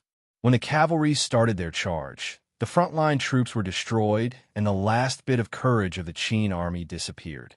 All of them ran for their lives, fearing that they would not be able to escape.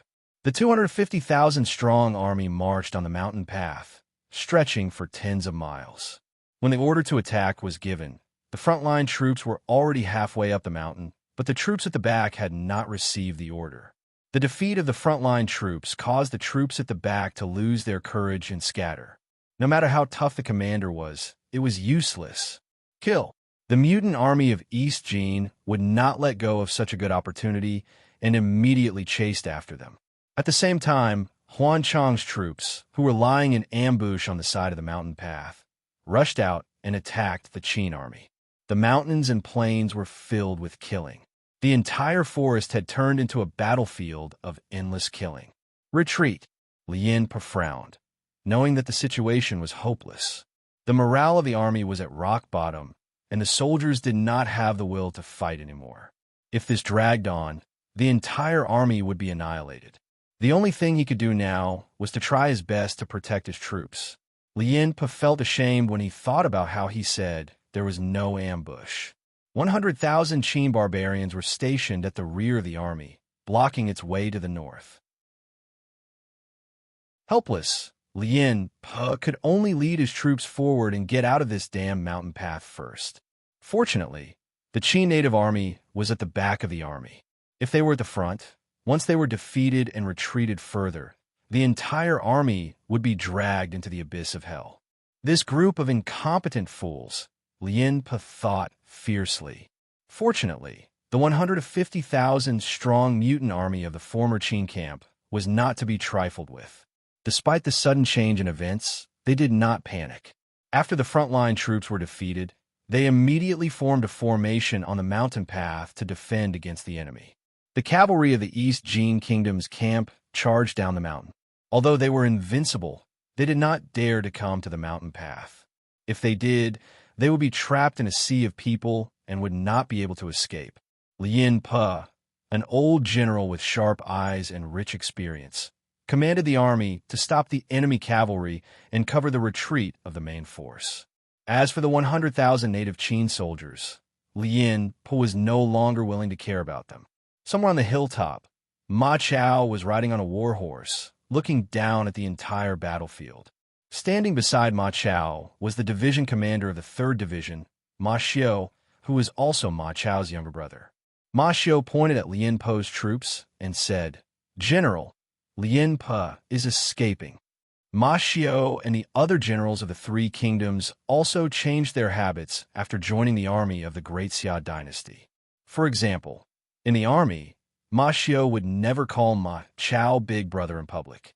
They were superior and subordinate. Ma Chao focused and said, We can't let the old bastard Lien Po escape. Gather the troops. We will chase after him personally. Yes, sir. In an instant, the tiger-leopard cavalry that had not entered the battlefield was in position. Ma Chao decided to attack personally. Charge! The ferocious tiger-leopard cavalry was a level higher than the elite cavalry of other territories. The mountain path that other elite cavalry did not dare to set foot on was normal for the tiger-leopard cavalry. Kill! Ma Chao and Ma Xiao led the tiger-leopard cavalry and charged into Lien Po's army. With this, it was clear who was superior. The seemingly indestructible battle formation was like a piece of paper in front of the tiger-leopard cavalry. With a peerless general like Ma Chao leading the charge and the elites of the world like the tiger-leopard cavalry, who could stop them? In an instant, the tiger-leopard cavalry cleared a bloody path on a mountain path. The elite cavalry of other territories saw this, and their morale was greatly boosted. Naturally, they would not back down and also charge forward. In an instant, the flames of war spread from the hillside to the mountain path. The killing on the battlefield became more and more intense. Both sides suffered casualties. It was just a matter of who was more ferocious. Ma Chao had no time to care about the battle. He led his troops and chased after Lien Po while shouting, "Ma Chao is here. Old Lien Po, don't you dare run." Lien Po, who was at the front, was so angry that he almost vomited blood. Although Lien Po cared about his reputation, he was very patient. He knew that this was not the time to argue, so he retreated with a muffled voice. Seeing this, Ma Chao led his troops and chased after him. With the speed of the tiger-leopard cavalry, no troops could outrun them. As such, the tiger-leopard cavalry followed behind Lien Po's army like cutting carrots, cutting them section by section. Unfortunately, the mountain path was narrow. Even if Lien Po wanted to leave his army to defend the enemy, he could not do it. He could only sacrifice the rook to save the king. Lien Po hated that this mountain path was so long, as if there was no end. For Lien Po's army, every minute and second of retreat was a great torment. The tiger-leopard cavalry led by Ma Chao were like a pack of hungry wolves. They will not rest until they reach their goal. In order to catch up to Lien Po, Ma Chao even abandoned the main battlefield.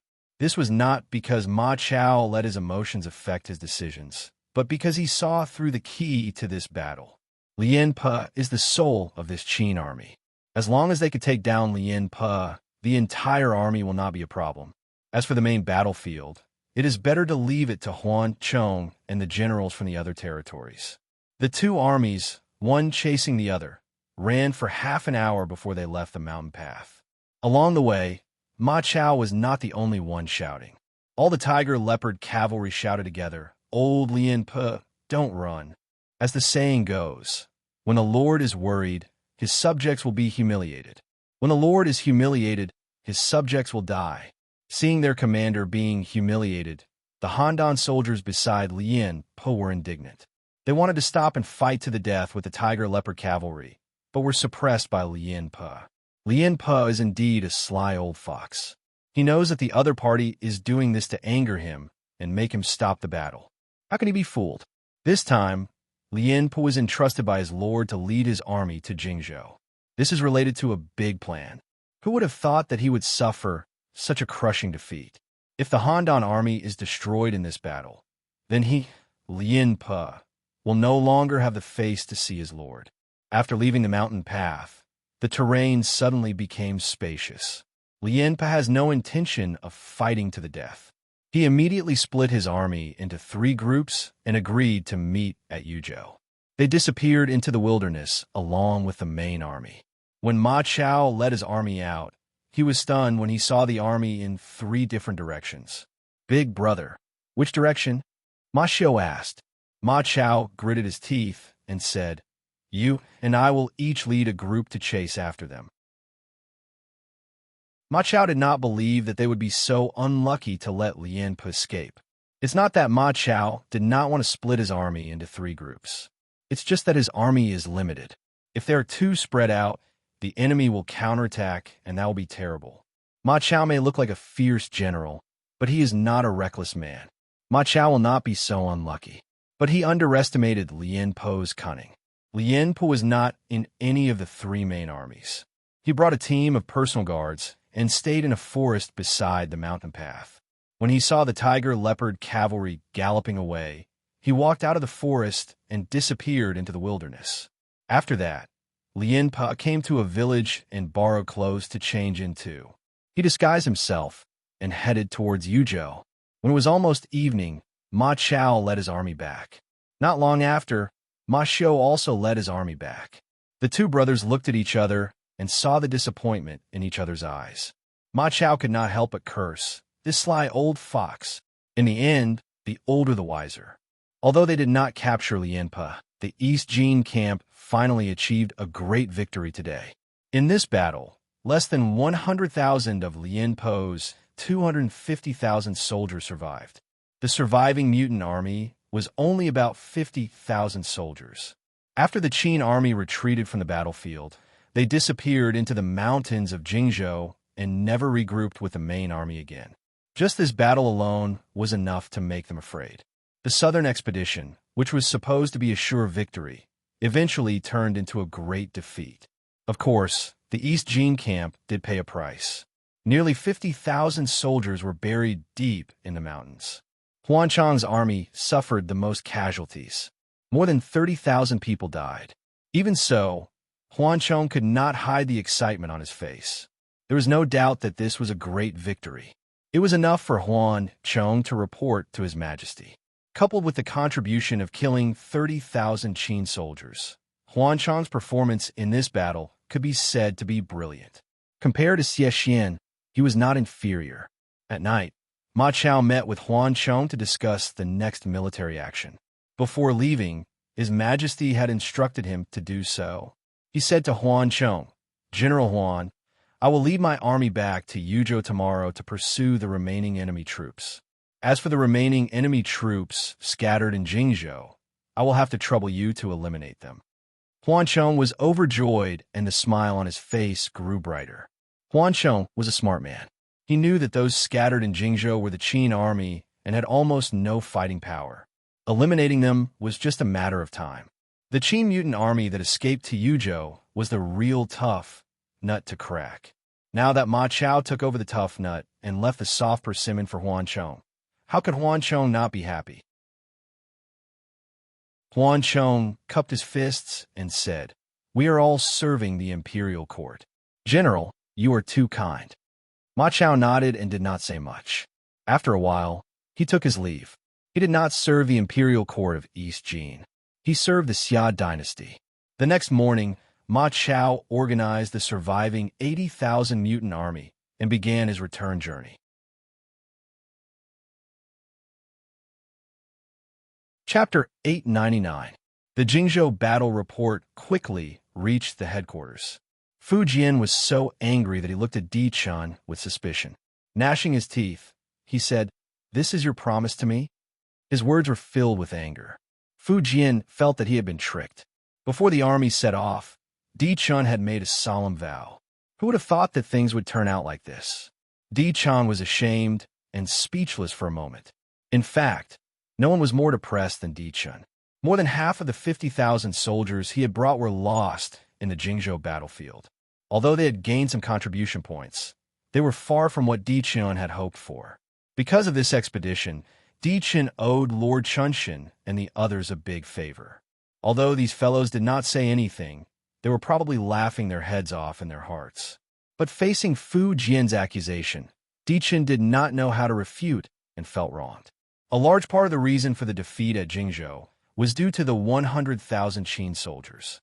If not for the fact that the Qin soldiers did not listen to their commands, burning, killing, and pillaging along the way, the Jin army would not have been slowed down, giving the Jin army sufficient time to set up the ambush formation.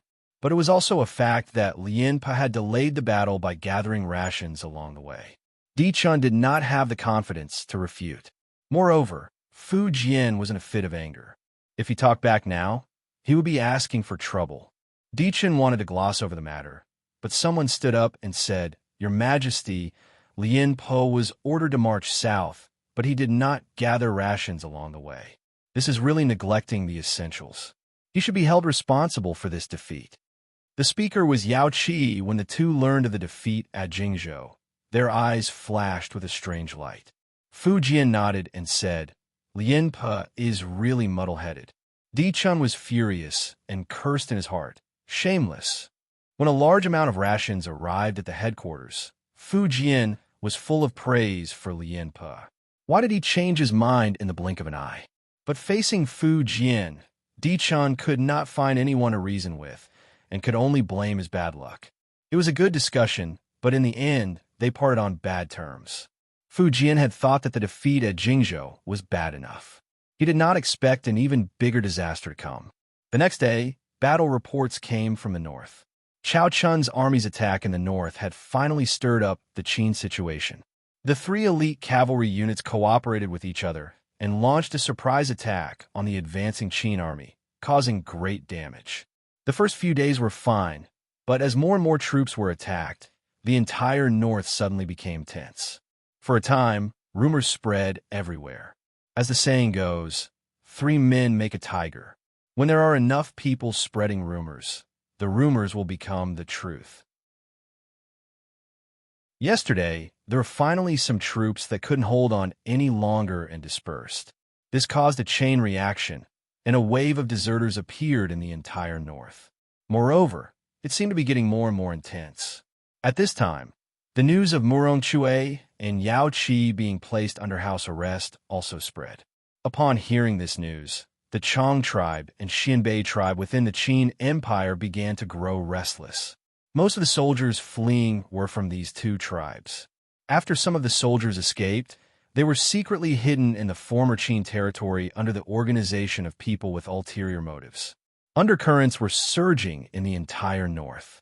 When Fu Jian received the news, he was so anxious that he could not sit down.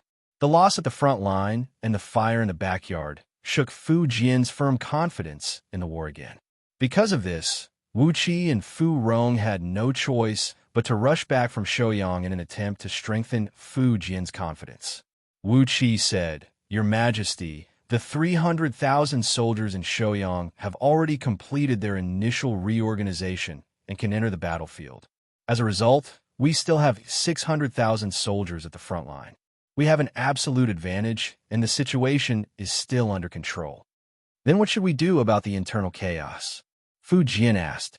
Wu Qi said, As long as Your Majesty arranges for a general to lead a group of cavalry back to the north with Your Majesty's order to clarify the rumors, the situation in the north will stabilize. There is no need to worry. Of course, the matter was not as simple as Wu Qi made it out to be.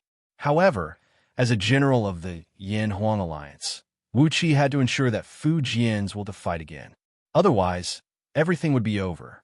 The successive blows had caused Fu Jian to lose his composure. Hearing Wu Qi's analysis, he was like a drowning man grasping at a straw to clutch at. He did not think too much and instinctively believed it. All right then, Fu Jian nodded. Right now, Fu Jian was in a difficult position. If he fought, there was little hope of victory. If he retreated, Fu Jian was unwilling. Moreover, if he returned to the country with his tail between his legs, where would he put his face? As a result, before the situation completely deteriorated, Fu Jian could only brace himself and advance. He had no other choice. That night, in Murong Chue's tent. In the tent, besides Murong Chue, Yao Qi was also present. There was a letter on the table, already opened. What do you think? Murong Chue asked Yao Qi. Yao Qi said, No matter what, let's leave the camp first. Are they trustworthy? We have to give it a try. It's better than being trapped here. All right, then let's give it a try. Murong Chue knew that this chaos in the north was the best time for him to rise up. If he missed it, he would never have any hope of restoring the country. After the two finished their discussion, they disguised themselves and quietly left the camp, coming to a secluded place on the west bank of the Fei River. There, members of the Xia dynasty's navy were already waiting. After the two sides met up, they quietly sneaked into the Fei River, then went upstream into the Huai River. The next morning, the news of Murong Chue and Yao Qi's disappearance spread throughout the Qin army's camp. Some said that the two had escaped, while others said that the two had been secretly executed by His Majesty. The officers and soldiers discussed animatedly, casting a shadow over the military camp. In the central tent, Fu Jian's expression was gloomy. The disappearance of Murong Chue and Yao Qi made Fu Jian even more uneasy. He knew their influence in the country too well. "Damn bastards, if I had known, I would have killed them," Fu Jian cursed. In the tent, Di Chun, Wu Qi, and Fu Rong looked at each other, speechless. It was inevitable to be depressed. Bad news came one after another, like a chain reaction. If this continued, the Qin army would probably collapse without a fight, just like in history. Wu Qi knew that he had to say something. He stepped out and bowed. "Your Majesty, speak."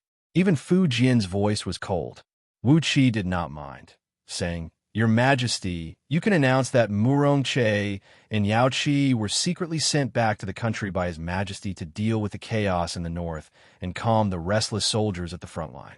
To the soldiers of the other races, Murong Chue and Yao Qi had been promoted. Being sent back to the country by His Majesty was a normal choice and would not raise any suspicions." Hearing this, Fu Jian nodded reluctantly. To Wu Qi, Fu Zhen could not complain. Everything that could be done, the governor had done. "We can only blame the army for not living up to expectations," Fu Jian sighed in his heart. Wu Qi continued, "Murong Chue and Yao Qi have most likely fled back to the country. When they appear in the north, there will be a chaotic battle. The plan now is to attack Eastern Jin before the situation worsens. As the saying goes, if you are in a dead end, you will be able to survive. As long as we defeat the Jin army, no matter how Murong Chue and Yao Qi jump around in the country, they will not be able to do anything." It had to be said that Wu Qi's eyes were extremely sharp. Hearing this, Fu Jian did not immediately make a decision. Once the battle started, there would be no way out. Seeing this, Wu Qi and the others were anxious, but did not dare to urge him. After a long while, Fu Jian raised his head and looked at Wu Qi with a burning gaze. "How confident are you?" Wu Qi said, "More than 80%. "Really?" Fu Jian seemed to be able to see through Wu Qi. Wu Qi said calmly, "Really?" In fact, Wu Qi did not even have 60% confidence. The Battle of Jingzhou had proved that the million Qin army was not something they could afford. If Wu Qi had enough time, he was confident that he could turn something rotten into something magical. But in just 10 days, even if Wu Qi was a god, he could not do anything. If used well, the 300,000 Qin soldiers in Shouyang would be a great help.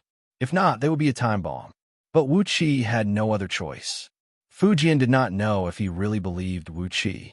Then let's fight. Once the decision was made, Qin had no way out. Yes, Wu Qi, Fu Rong, and Di Chun all nodded in agreement. The Battle of Fei River unexpectedly ushered in a decisive battle. The battlefield was still at Fei River, but no one knew if history would repeat after the battle, or if there would be a counterattack. After the meeting, Fu Rong was ordered to return to Shouyang and lead 300,000 soldiers to the south. They gathered at the headquarters and prepared for a decisive battle with the Jin army. At the same time, the warships brought by Xiongba intended to enter Fei River and control the river. But their every move was monitored by the Cliff Mountain fleet. How could they allow the Zhoushan fleet to do as they pleased? The two fleets started their first battle at the junction of Fei River and Huai River.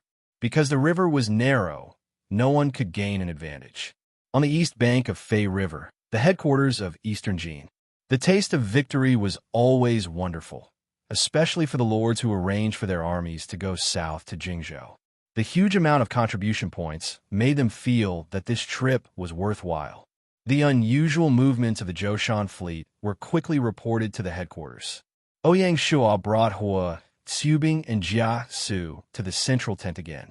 Although Jingzhou had a great victory, Xie and Xie were not very happy. This was not surprising. The Xie family and the Huan family were sworn enemies. How could they be happy when Huan Chong was so proud of himself? Huan Chong's request for merit had already been reported to the imperial court. In this way, the pressure that Xie and his nephew had to bear was even greater. After secretly sending Murong Chue and Yao Qi away, Ouyang Shua knew that the Qin army would definitely make a move. The unusual movements of the Zhoushan fleet undoubtedly confirmed Ouyang Shua's guess. After discussing with Jia Su, Ouyang Shua had a clear judgment. Are you saying that the Qin army wants to fight with us? Xie was shocked after hearing Ouyang Shua's words. Ouyang Shua nodded and said, "This is their only chance to turn the tables. Since they want to fight, then let's fight."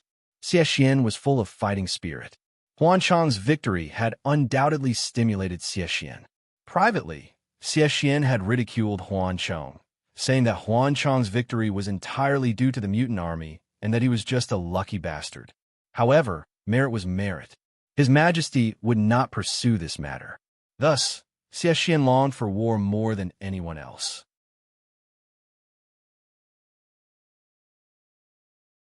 Chapter 900. In the central tent of the East Jin camp, Ouyang Shua glanced at Jia Su. Jia Su understood and stepped out of the ranks. Including the 300,000 soldiers at Shouyang, the enemy has 600,000, but our headquarters, including the Navy, does not even have 340,000. In terms of military strength, we have the upper hand.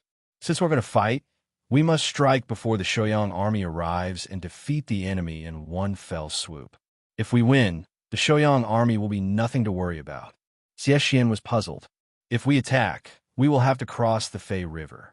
Will the Qin army retreat? Zhaolang nodded and said, "Of course we won't retreat." Then what should we do? If they don't retreat, we will attack. If the person in front of him wasn't a famous strategist, Xie would have laughed. Attack? Did I hear wrong? How many soldiers will we lose? Can we still fight? Don't worry, General. Jia Su smiled. Even if we don't attack, when the Shouyang army arrives, they will attack. Why don't we strike first? The key is the control of the Fei River. That's why the Zhoushan fleet wants to break through the Cliff Mountain fleet and enter the Fei River first. I see. Xie understood. Before the battle, the navy of both sides would have to compete. Xie was still worried. Can the Cliff Mountain fleet win? Ouyang Shua was full of confidence in the Cliff Mountain fleet. He smiled. More than 90%. Good, then it's decided. Xie didn't hesitate anymore. The victory in Jingzhou had filled him with confidence in the mutants' army. After deciding on the battle plan and reaching a consensus, the five discussed the details of the battle before dispersing. As soon as the meeting ended, the entire East Jin camp started moving. Ouyang Shua summoned the lords to inform them of the battle. Whether they were willing or not, the lords couldn't oppose the decision made by Ouyang Shua and Xie. Either join the battle or leave the map. Do you want to stand by and watch? Don't even think about it. Of course, there weren't any lords who were bored like that. Everyone led their troops into the battle map. No matter what other objectives they had, their goal was to earn achievement points. Since that was the case, there was no reason not to fight. Hua Tsubing officially replaced Xie as the temporary commander-in-chief of the Jin army. He commanded 340,000 soldiers, and Xie was appointed as his deputy. After seeing Ouyang Shua, the lords handed over their military authority one by one. As for how to arrange the troops, that was Hua Tsubing's problem. After Xie resigned, he didn't stay idle. As the governor, he temporarily recruited over 10,000 slaves from cities around the Fei Water.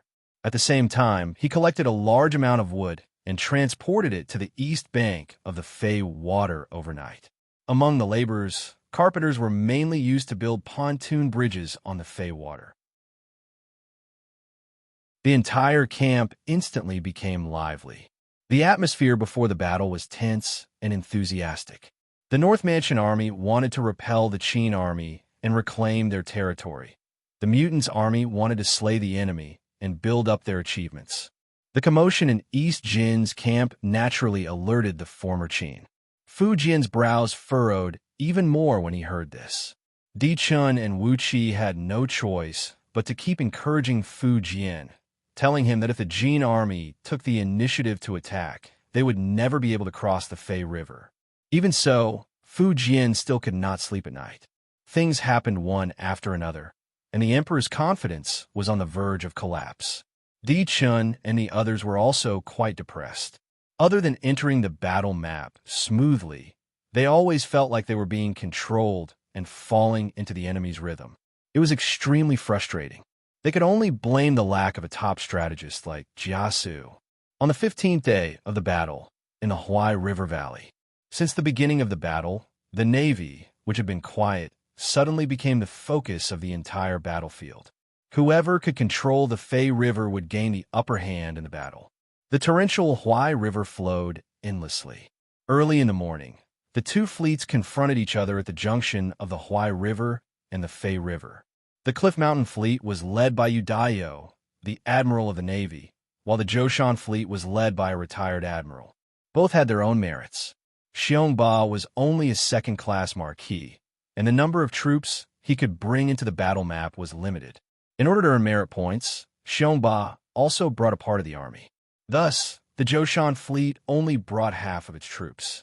Coupled with the 10,000 sailors that Xieshur brought, the difference in military strength was even more obvious. However, in a battle on the inland river, military strength was not the decisive factor. After all, no matter how many warships there were, the real battle was only between a dozen warships at the front of the river. The battle started at 8 o'clock in the morning. Both sides were old rivals, so there was no need to waste time. They just fired their cannons at the same time. There were almost no tactics, just bombarding each other until the enemy's ships sank. When one ship sank, another followed, and the cycle repeated. Since there was no difference in tactics, it all depended on the weapons and equipment of both sides. Both sides were warships, and the key was the cannons. The Cliff Mountain Fleet used the improved P-1 cannons. With the help of the flying team, the fleet gradually gained the upper hand and forced the Zhoushan Fleet to retreat. At 10 o'clock in the morning, the entire intersection was under the control of the Cliff Mountain Fleet. At this time, Xieshur led 10,000 sailors from the rear. With the Cliff Mountain Fleet blocking the fire in front of them, they completed the turn with their light bodies and smoothly entered the Fei River. Although the Zhoushan Fleet was anxious, they couldn't get away from the Cliff Mountain Fleet. At 12 o'clock in the morning, the East Jin Navy all entered the Fei River. Seeing this, Yu Daiyo immediately adjusted his formation and completely blocked the entrance of the Fei River. The fleet turned into a defensive position. The commander of the Zhoushan Fleet had no choice but to give up when he saw that the Cliff Mountain Fleet was blocking the river with iron chains. It wasn't easy for each warship to come. The Overlord City wasn't like the Xia dynasty, so they couldn't afford such consumption. They had already tried their best, so there was no need to make unnecessary sacrifices. In just one morning, the outcome of the battle between the two sides was decided. Seeing this, Yu Daiyo arranged for 5 warships to enter the Fei River to help the East Jin Navy completely control the Fei River. While the Navy was fighting, the others were not idle. Xieshur temporarily recruited laborers to build pontoon bridges on the Fei River early in the morning for the army to cross the river. When the East Jin Navy entered the river, the whole project was accelerated. The Qin army wanted to destroy the pontoon bridges, but it was ineffective under the bombardment of the flying team. Near 5 o'clock in the afternoon, the Qin army knew that they couldn't destroy the pontoon bridges, so they just ignored it and focused on reorganizing their armaments. Near dusk, 50 pontoon bridges quietly hovered on the Fei River. It was destined to be a sleepless night. On the 16th day of the battle, the sun rose. The atmosphere of war was at its peak. Some soldiers were so nervous that they didn't even sleep well. When the sun rose, the military camps on both sides of the Fei River had already woken up. The soldiers from both sides quietly got up, put on their armors, ate breakfast, and gathered at the drill ground. The Navy's warships lined up on the banks of the Fei River. Between the warships were temporary pontoon bridges, all the way to the other side of the river. On the west bank of the Fei River, the 300,000 Qin soldiers were ready for battle. According to Wu Qi's arrangement, the 50,000 Qin soldiers were placed at the back to protect Emperor Fujian. In fact, Wu Qi had given up on using the 50,000 Qin soldiers. The real backbone was still the 250,000 mutants army. The army lined up along the banks of the river, orderly, and solemn. Although Wu Qi had taken over the command of the mutants' army for less than half a month, he was already able to operate all the divisions in an orderly manner. This time, the Qin army was waiting at ease, so they had the geographical advantage. On the other side of the river, the 250,000 mutants' army were also in the vanguard. Hua Tsubing placed the 70,000 North Mansion army on the right flank as cover. At 8 o'clock in the morning, the war horn sounded. Woo! Accompanied by the distant sound of the horn, the warships fired their cannons, providing cover fire for the army to cross the river. The west bank of the Fei River was immediately cleared for the Jin army to disembark. Charge! The vast army crossed the Fei River, ready to fight the Qin army to the death. Kill! The Qin army was not to be outdone. All of them were full of fighting spirit. In less than 20 minutes, the frontline troops of both sides had already started fighting. In this special terrain, it was still the infantry that was more useful. The temporary pontoon bridges were not expected to be very useful. Most of the soldiers had not gone through the relevant training, so they inevitably stumbled when crossing the river. From time to time, soldiers would fall into the water and be rescued by the Navy. Just like that, the Qin army easily blocked the first wave of attack of the Jin army, boosting the morale of the Qin army. Hua Tsubing was not discouraged. The follow-up troops continued to cross the river and fought with the Qin army, sacrificing themselves in exchange for space. The entire west bank of the Fei River was instantly engulfed in the flames of war. When it came to the final battle, there was no strategy to speak of. It was all up to the commander. Wu Qi against Hua Tsubing. The two divine generals were equally matched. At around 10 in the morning, the Jin army finally crossed the Fei River after paying a heavy price. The battlefield had completely shifted to the west bank, and the battle had entered a crucial period. Both sides were the elite troops of the territory, and their combat strength was equally matched. This battle naturally resulted in heavy casualties. The entire battlefield was like a huge meat grinder, and there were people dying at any time. Under the command of the two divine generals, the 500,000 troops on both sides fought back and forth, coming up with many clever plans. Without being on the battlefield, one would not be able to imagine the scene of 500,000 troops killing each other. As far as the eye could see, the entire land was covered by black armor warriors, densely packed with people. No matter who it was, once they entered such a battlefield, their blood would boil uncontrollably. Ouyang Shuo appeared on the battlefield with 3,000 divine martial guards. In the battle map, the fallen soldiers could be resurrected with battle contribution points, and it was the best opportunity to train the troops. To Ouyang Shuo, it was to absorb the killing energy for the Sky Demon Spear. Such an elite troop was unparalleled on the battlefield, and they were fearless. When Wu Qi saw this, he wanted to arrange for the army to kill them, but he did not expect that Ouyang Shuo was just using himself as bait and cooperated with Hua Tsubing to counterattack. After being tricked once, Wu Qi also gave up on killing Ouyang Shuo and focused on the main battlefield. The battle lasted for an entire day, and it was earth-shattering, and blood flowed like a river. Both sides were evenly matched, but there was no clear winner, and they were still in a stalemate.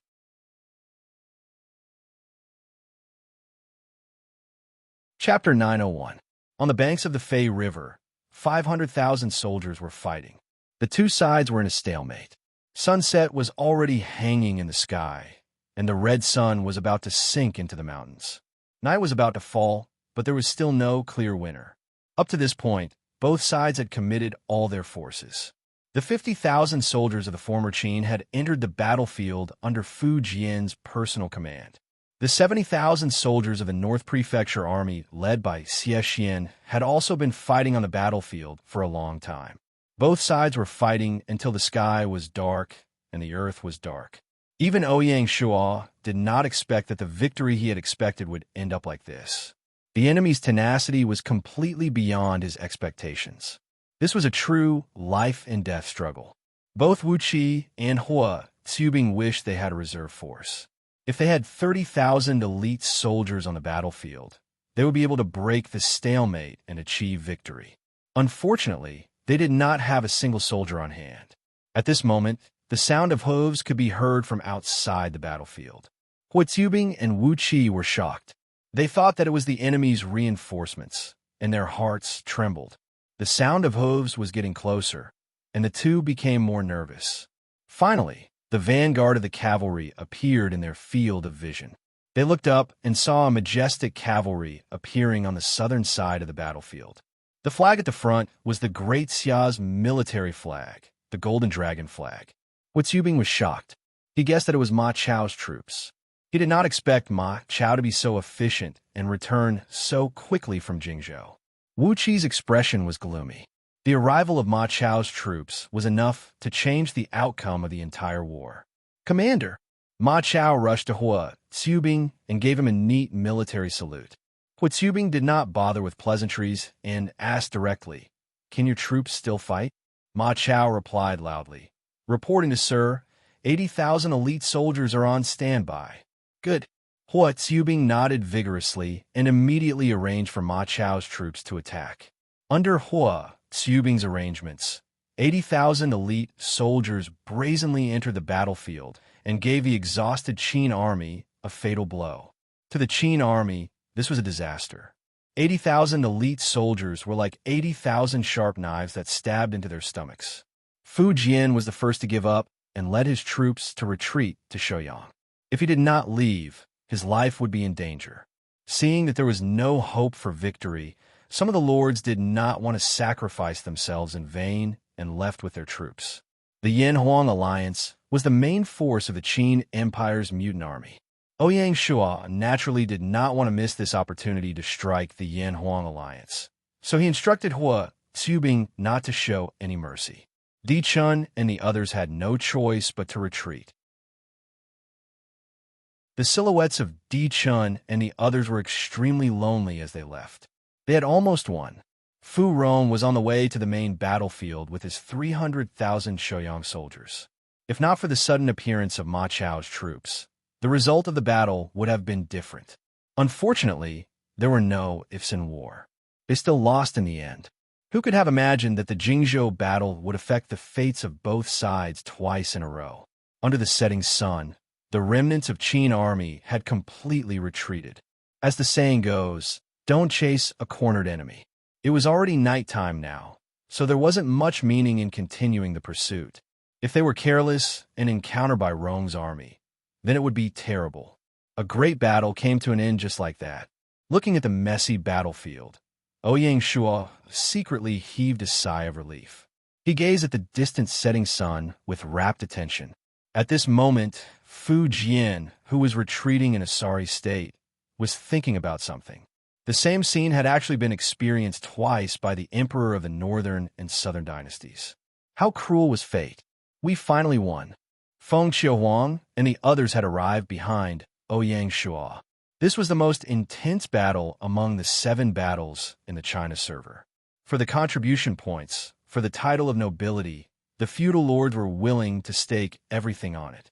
There was no absolute winner in this battle. "Are we going to march to Shouyang tomorrow?" Feng Qiuhuang asked.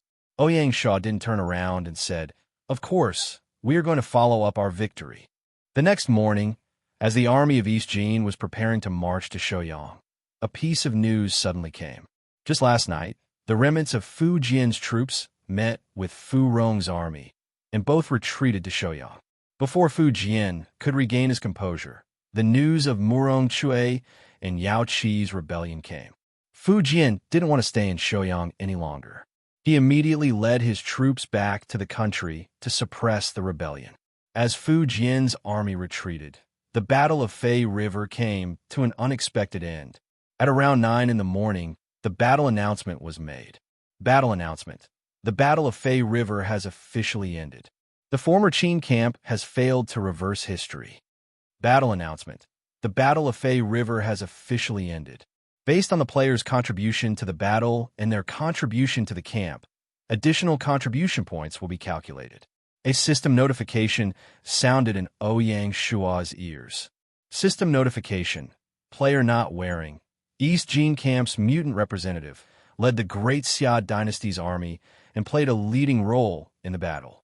With great merits, additional reward of 150,000 contribution points.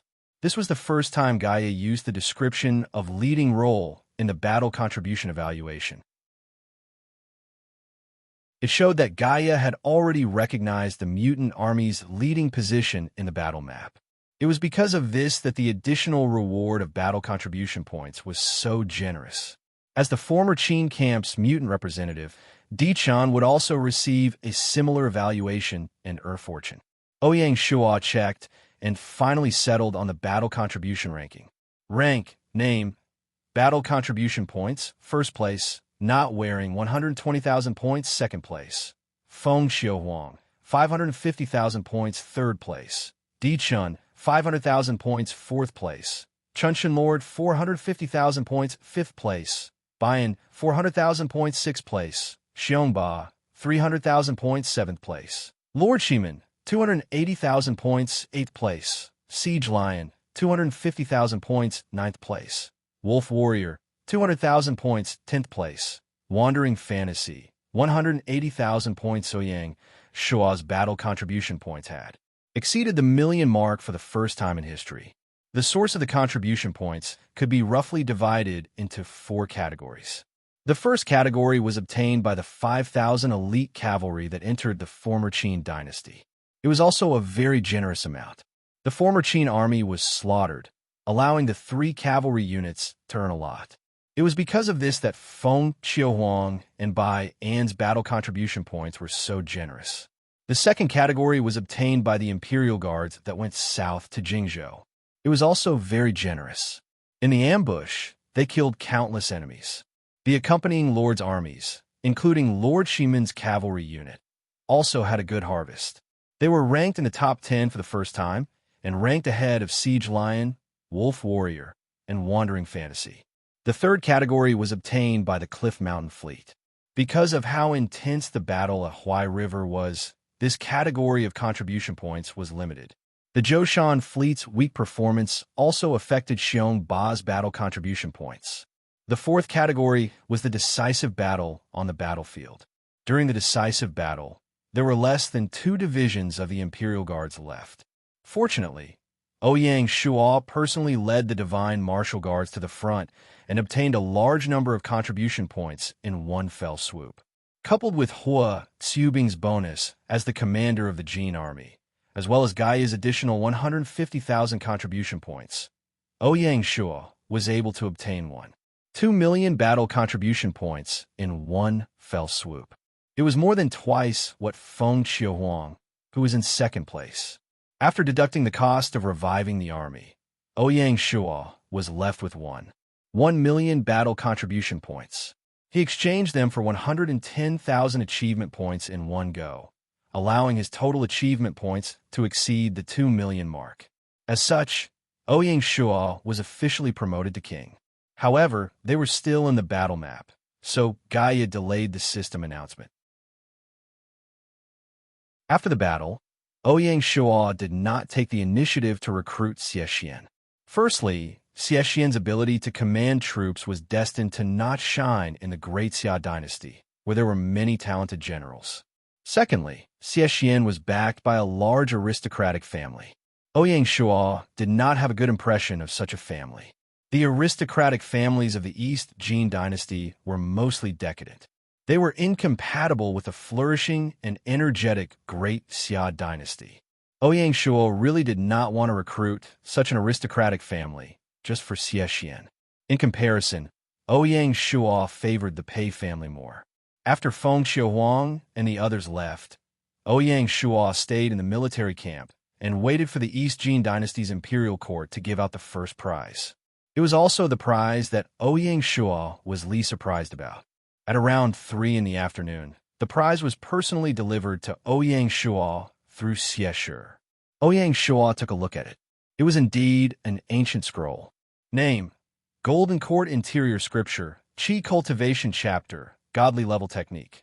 Level: 1/9th attributes. Every increase in level: innate bone +2, comprehension +4, fortune +2, All acquired attributes +2 characteristics. Unique item. Cannot be dropped. Cannot be traded. Requirements. One of the scriptures of the Yellow Emperor's internal canon. Qi Cultivation Chapter. To practice this scroll. Evaluation. One of the chapters of the Golden Court interior scripture. It mainly talks about the way to practice Qi. It is the highest level of inner strength mantra.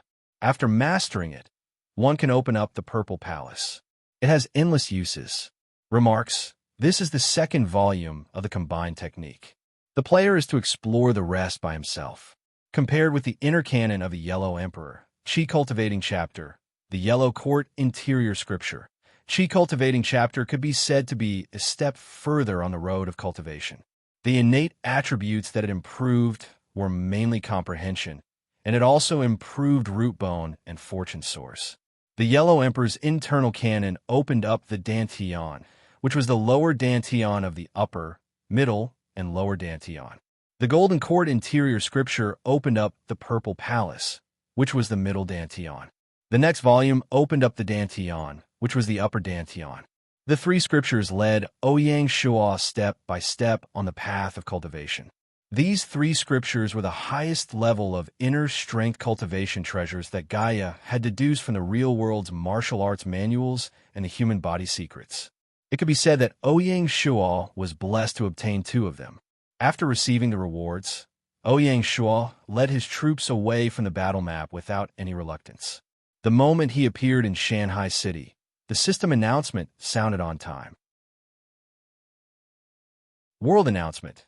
Congratulations to China server player. Don't say you have no clothes for becoming the first lord in the world to be promoted to king. Rewarded 150,000 reputation points and one special reward. Congratulations, player.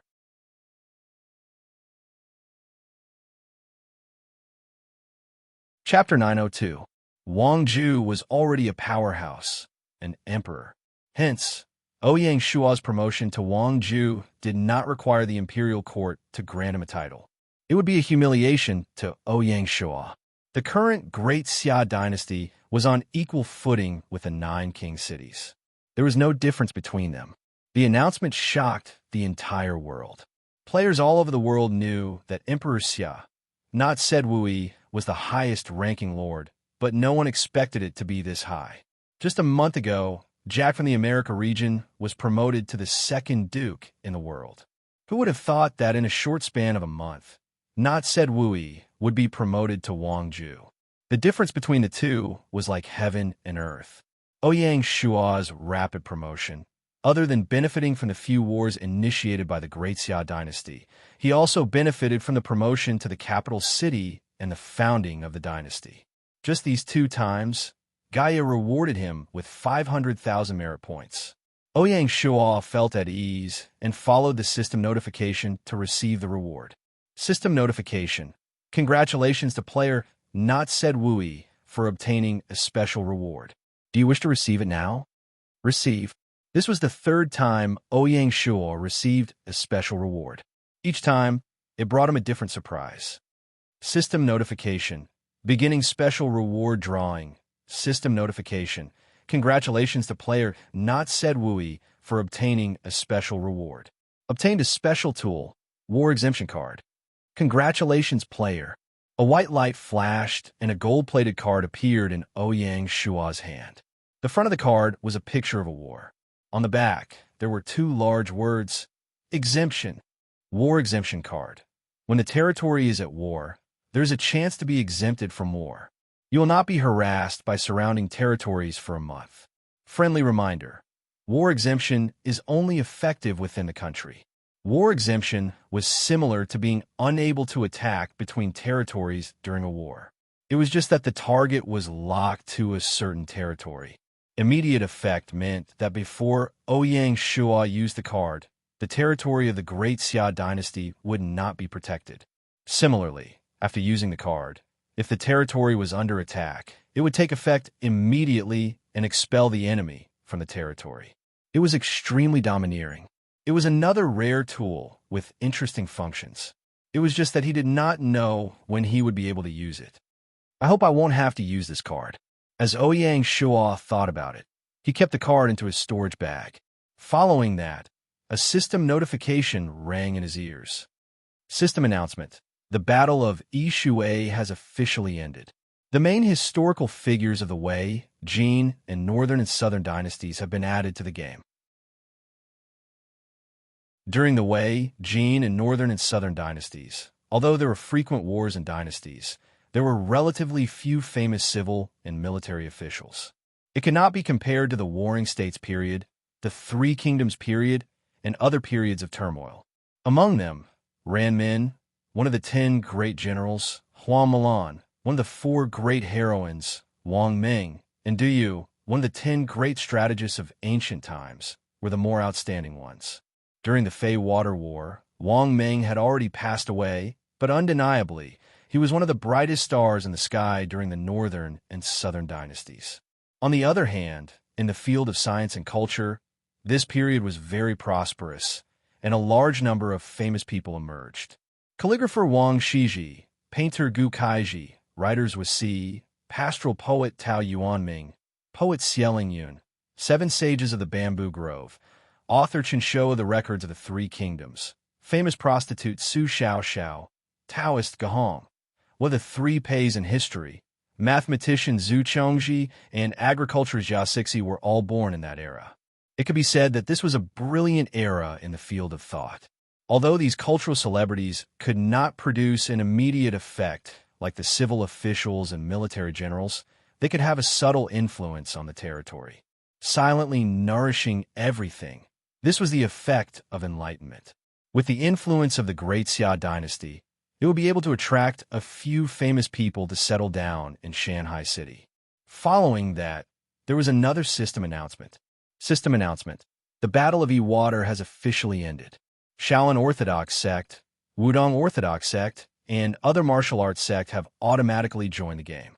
Please explore on your own. Along with the system announcement, in the hinterland of Mount Song in the Central Plains province, and at the peak of Mount Wudong in the Jiangsu province, a huge ball of white light burst out. The white light dissipated, and of the 5 sects, Shaolin Orthodox sect and Wudong Orthodox sect officially appeared in the wilderness. Huge courtyards were spawned by Gaia, and it was very imposing. Along with the courtyards, there were all kinds of disciples of different levels. In a quiet room in the hinterland of Mount Song, a kind-looking old monk suddenly opened his eyes and looked mercifully at the unknown wilderness. He chanted, Amit Ba. At the peak of Wudong Orthodox sect, an old Taoist with a sage-like demeanor looked into the distance and said, Immeasurable Heavenly Lord. The 2 major sects were the giants of the martial arts world. The leaders of the 2 sects were also peerless figures with tens of thousands of disciples.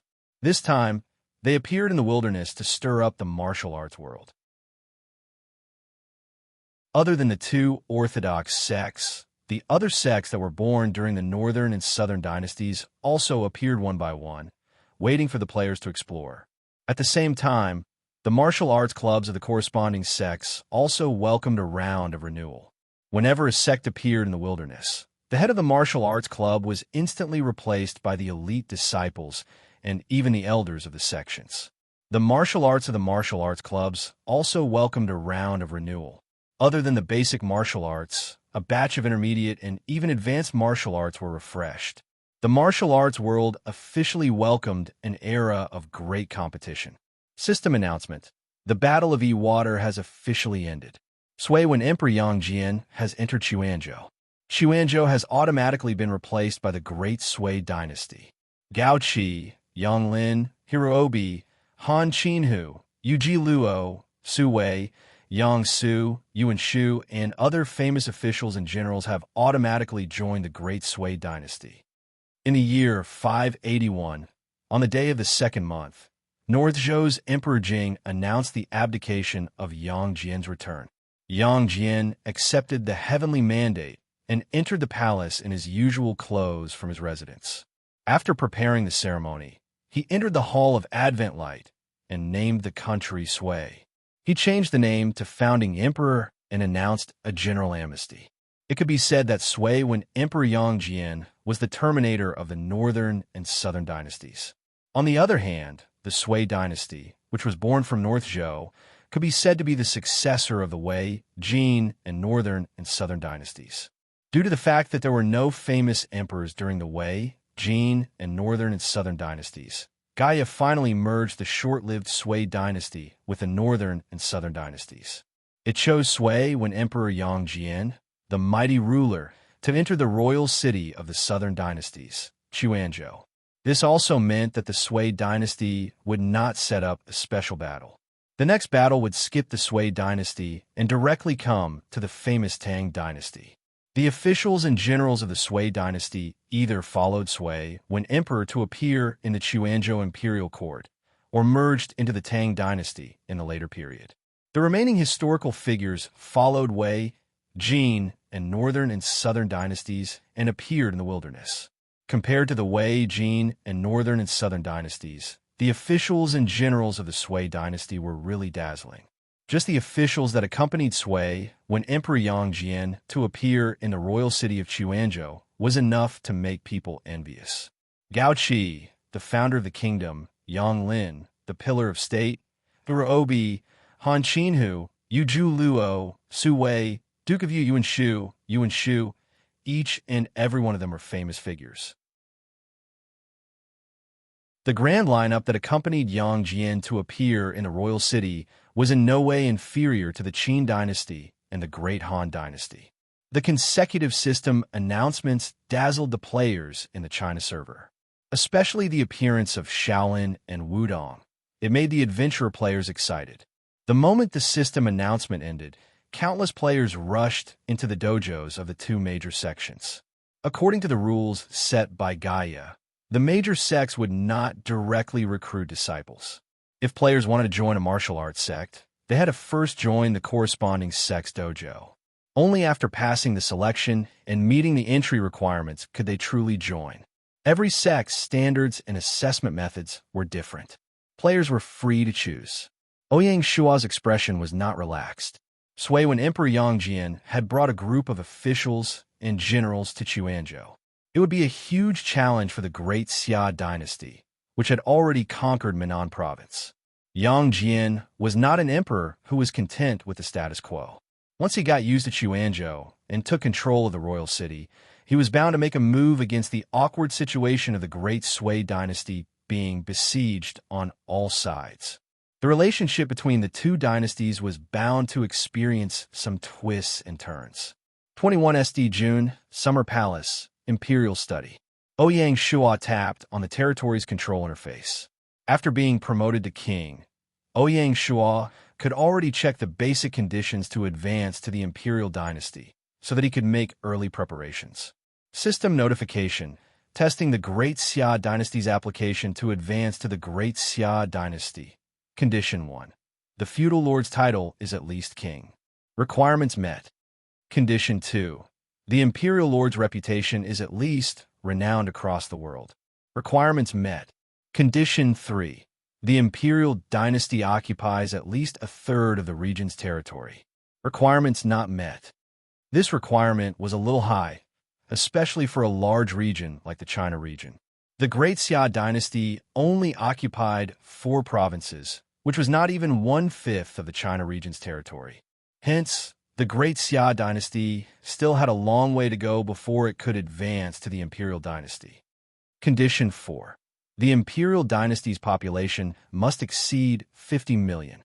Requirements not met. With the Great Xia dynasty's population growth rate, it would take about 2 years to achieve this condition. Condition 5. The imperial dynasty owns at least 1 overseas territory. Requirements met. The imperial dynasty's prestige dominated the world. Naturally, it had requirements for overseas territories.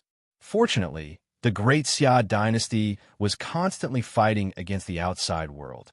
This requirement had long been met.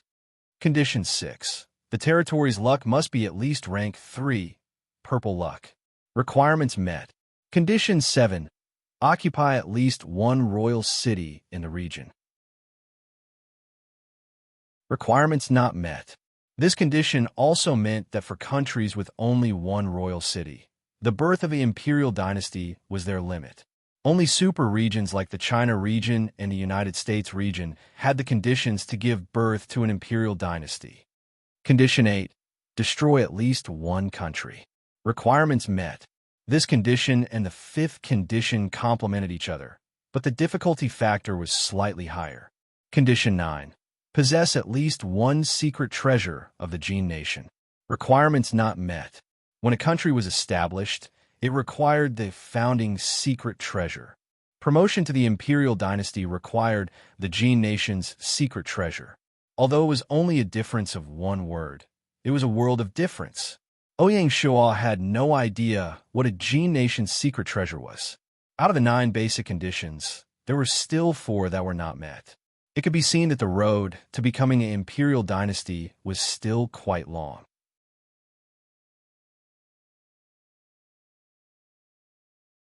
Chapter 903. 6th month, 24th day, Shanghai City. The ripples from the Battle of Fei River slowly dissipated, and Ouyang Shua started to get busy once more. It was currently afternoon, and the blazing sun had just passed the middle of the sky. However, the temperature did not drop. The front courtyard of the Imperial Reading Room was filled with green trees and was really cool. Even the annoying sounds of cicadas in summer were gone. At the corner of the Imperial Reading Room were basins of ice cubes that chased away the heat and brought a cooling sensation. At 3 p.m., the quiet Imperial study suddenly welcomed a group of special guests. Vice Minister of Finance Chui Ingyu walked at the very front, and behind her were 3 famous merchants of Great Xia. They were the head shopkeeper of the Bai Trading Company, Bai Shui, the head shopkeeper of the Song Trading Company, Song Tianxiong, and the head shopkeeper of the Chui Trading Company, Chui Shoren. Without a doubt, this was a special meeting. Based on the rules, although the 3 of them had some relationship with the royal family, they did not have the right to enter the Imperial Reading Room.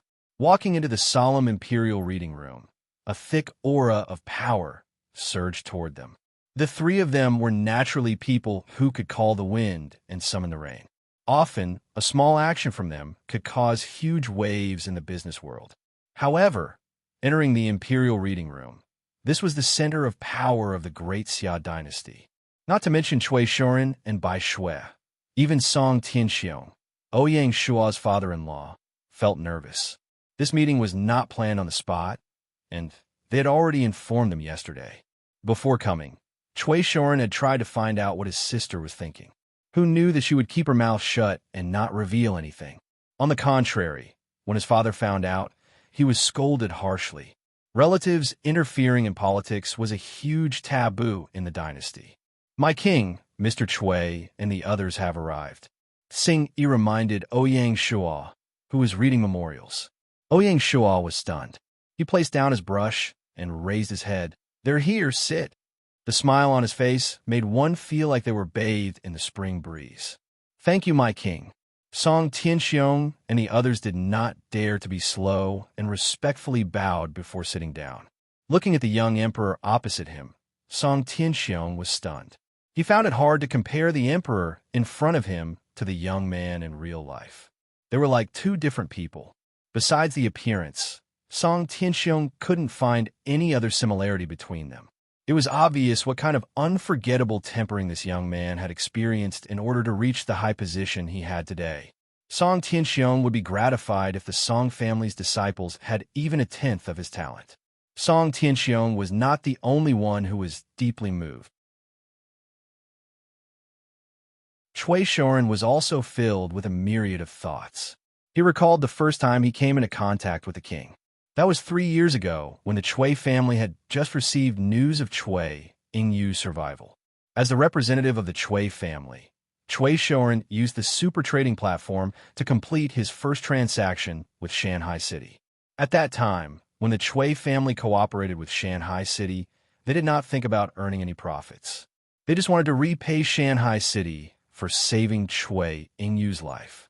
In a short span of 3 years, it was as if the seas had turned into mulberry fields.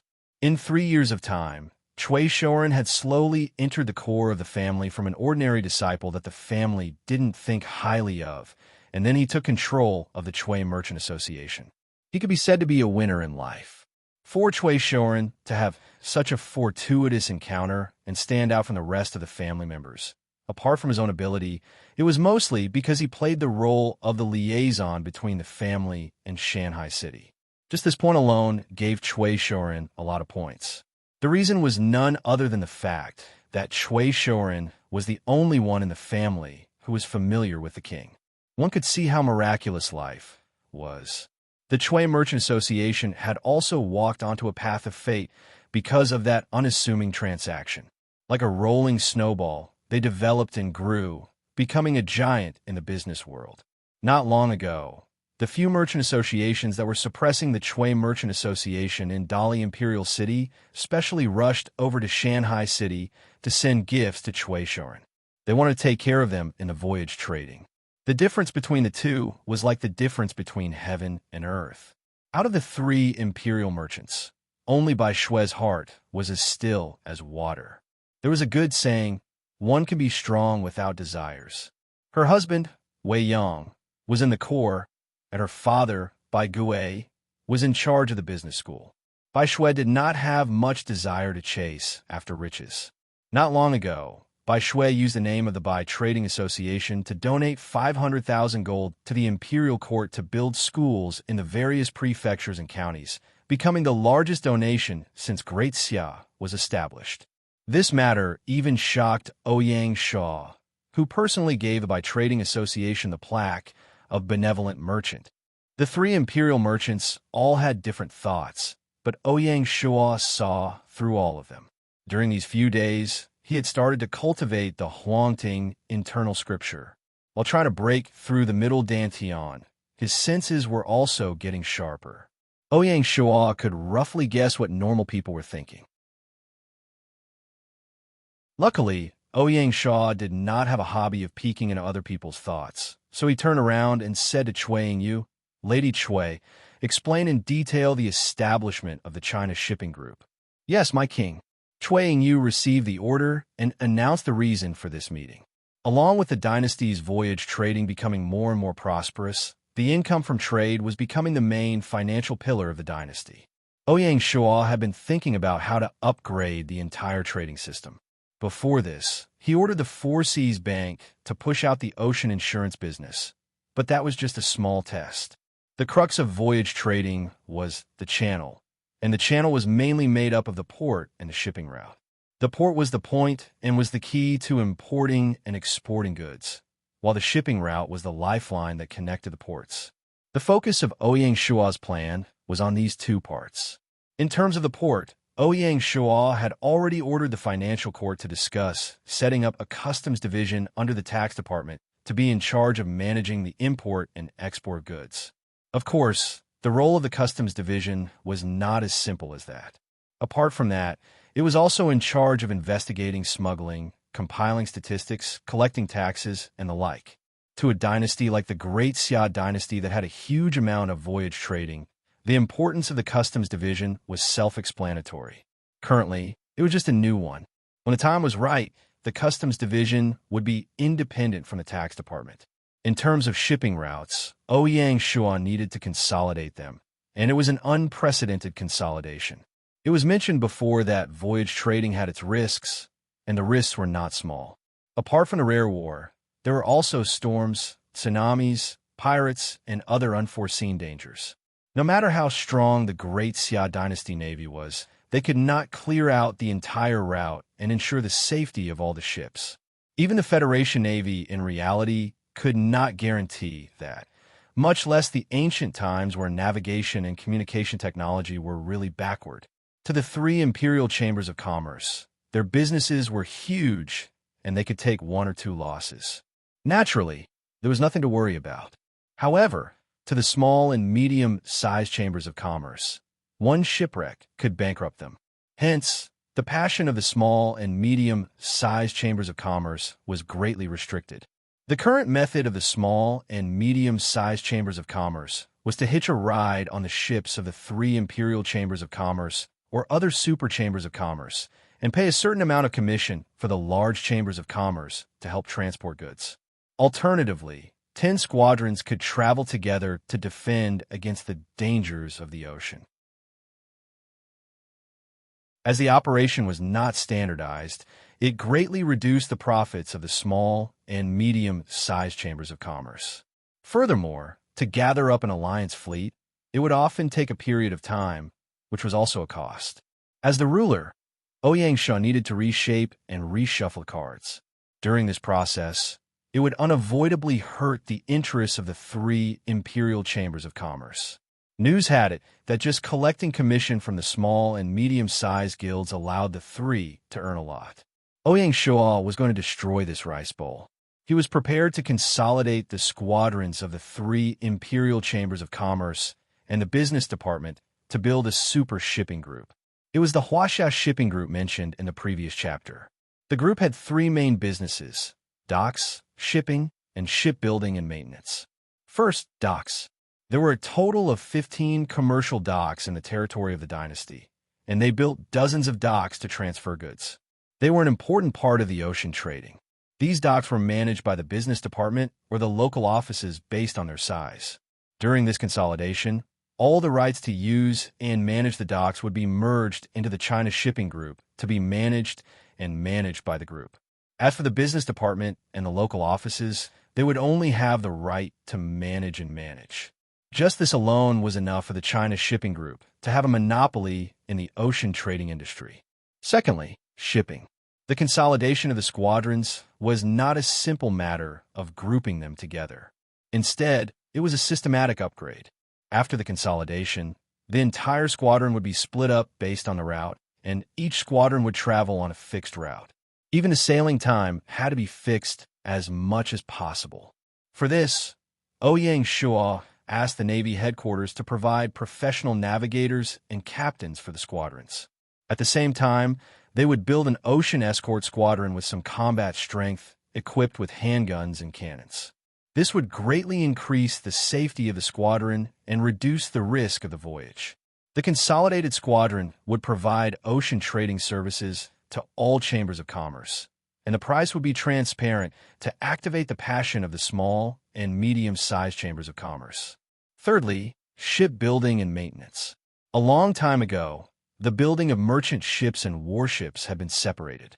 During this consolidation, Ouyang Sha was prepared to split the shipyards and related repair factories of the shipbuilding division into the China Shipping Group. With that, the group would have the ability to build merchant ships.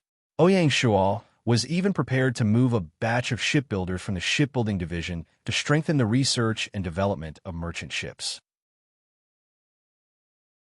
This divestiture was not only to slim down the shipbuilding division, but also to use the commercialization of the group to bring the profits of merchant ship manufacturing and maintenance to a new level.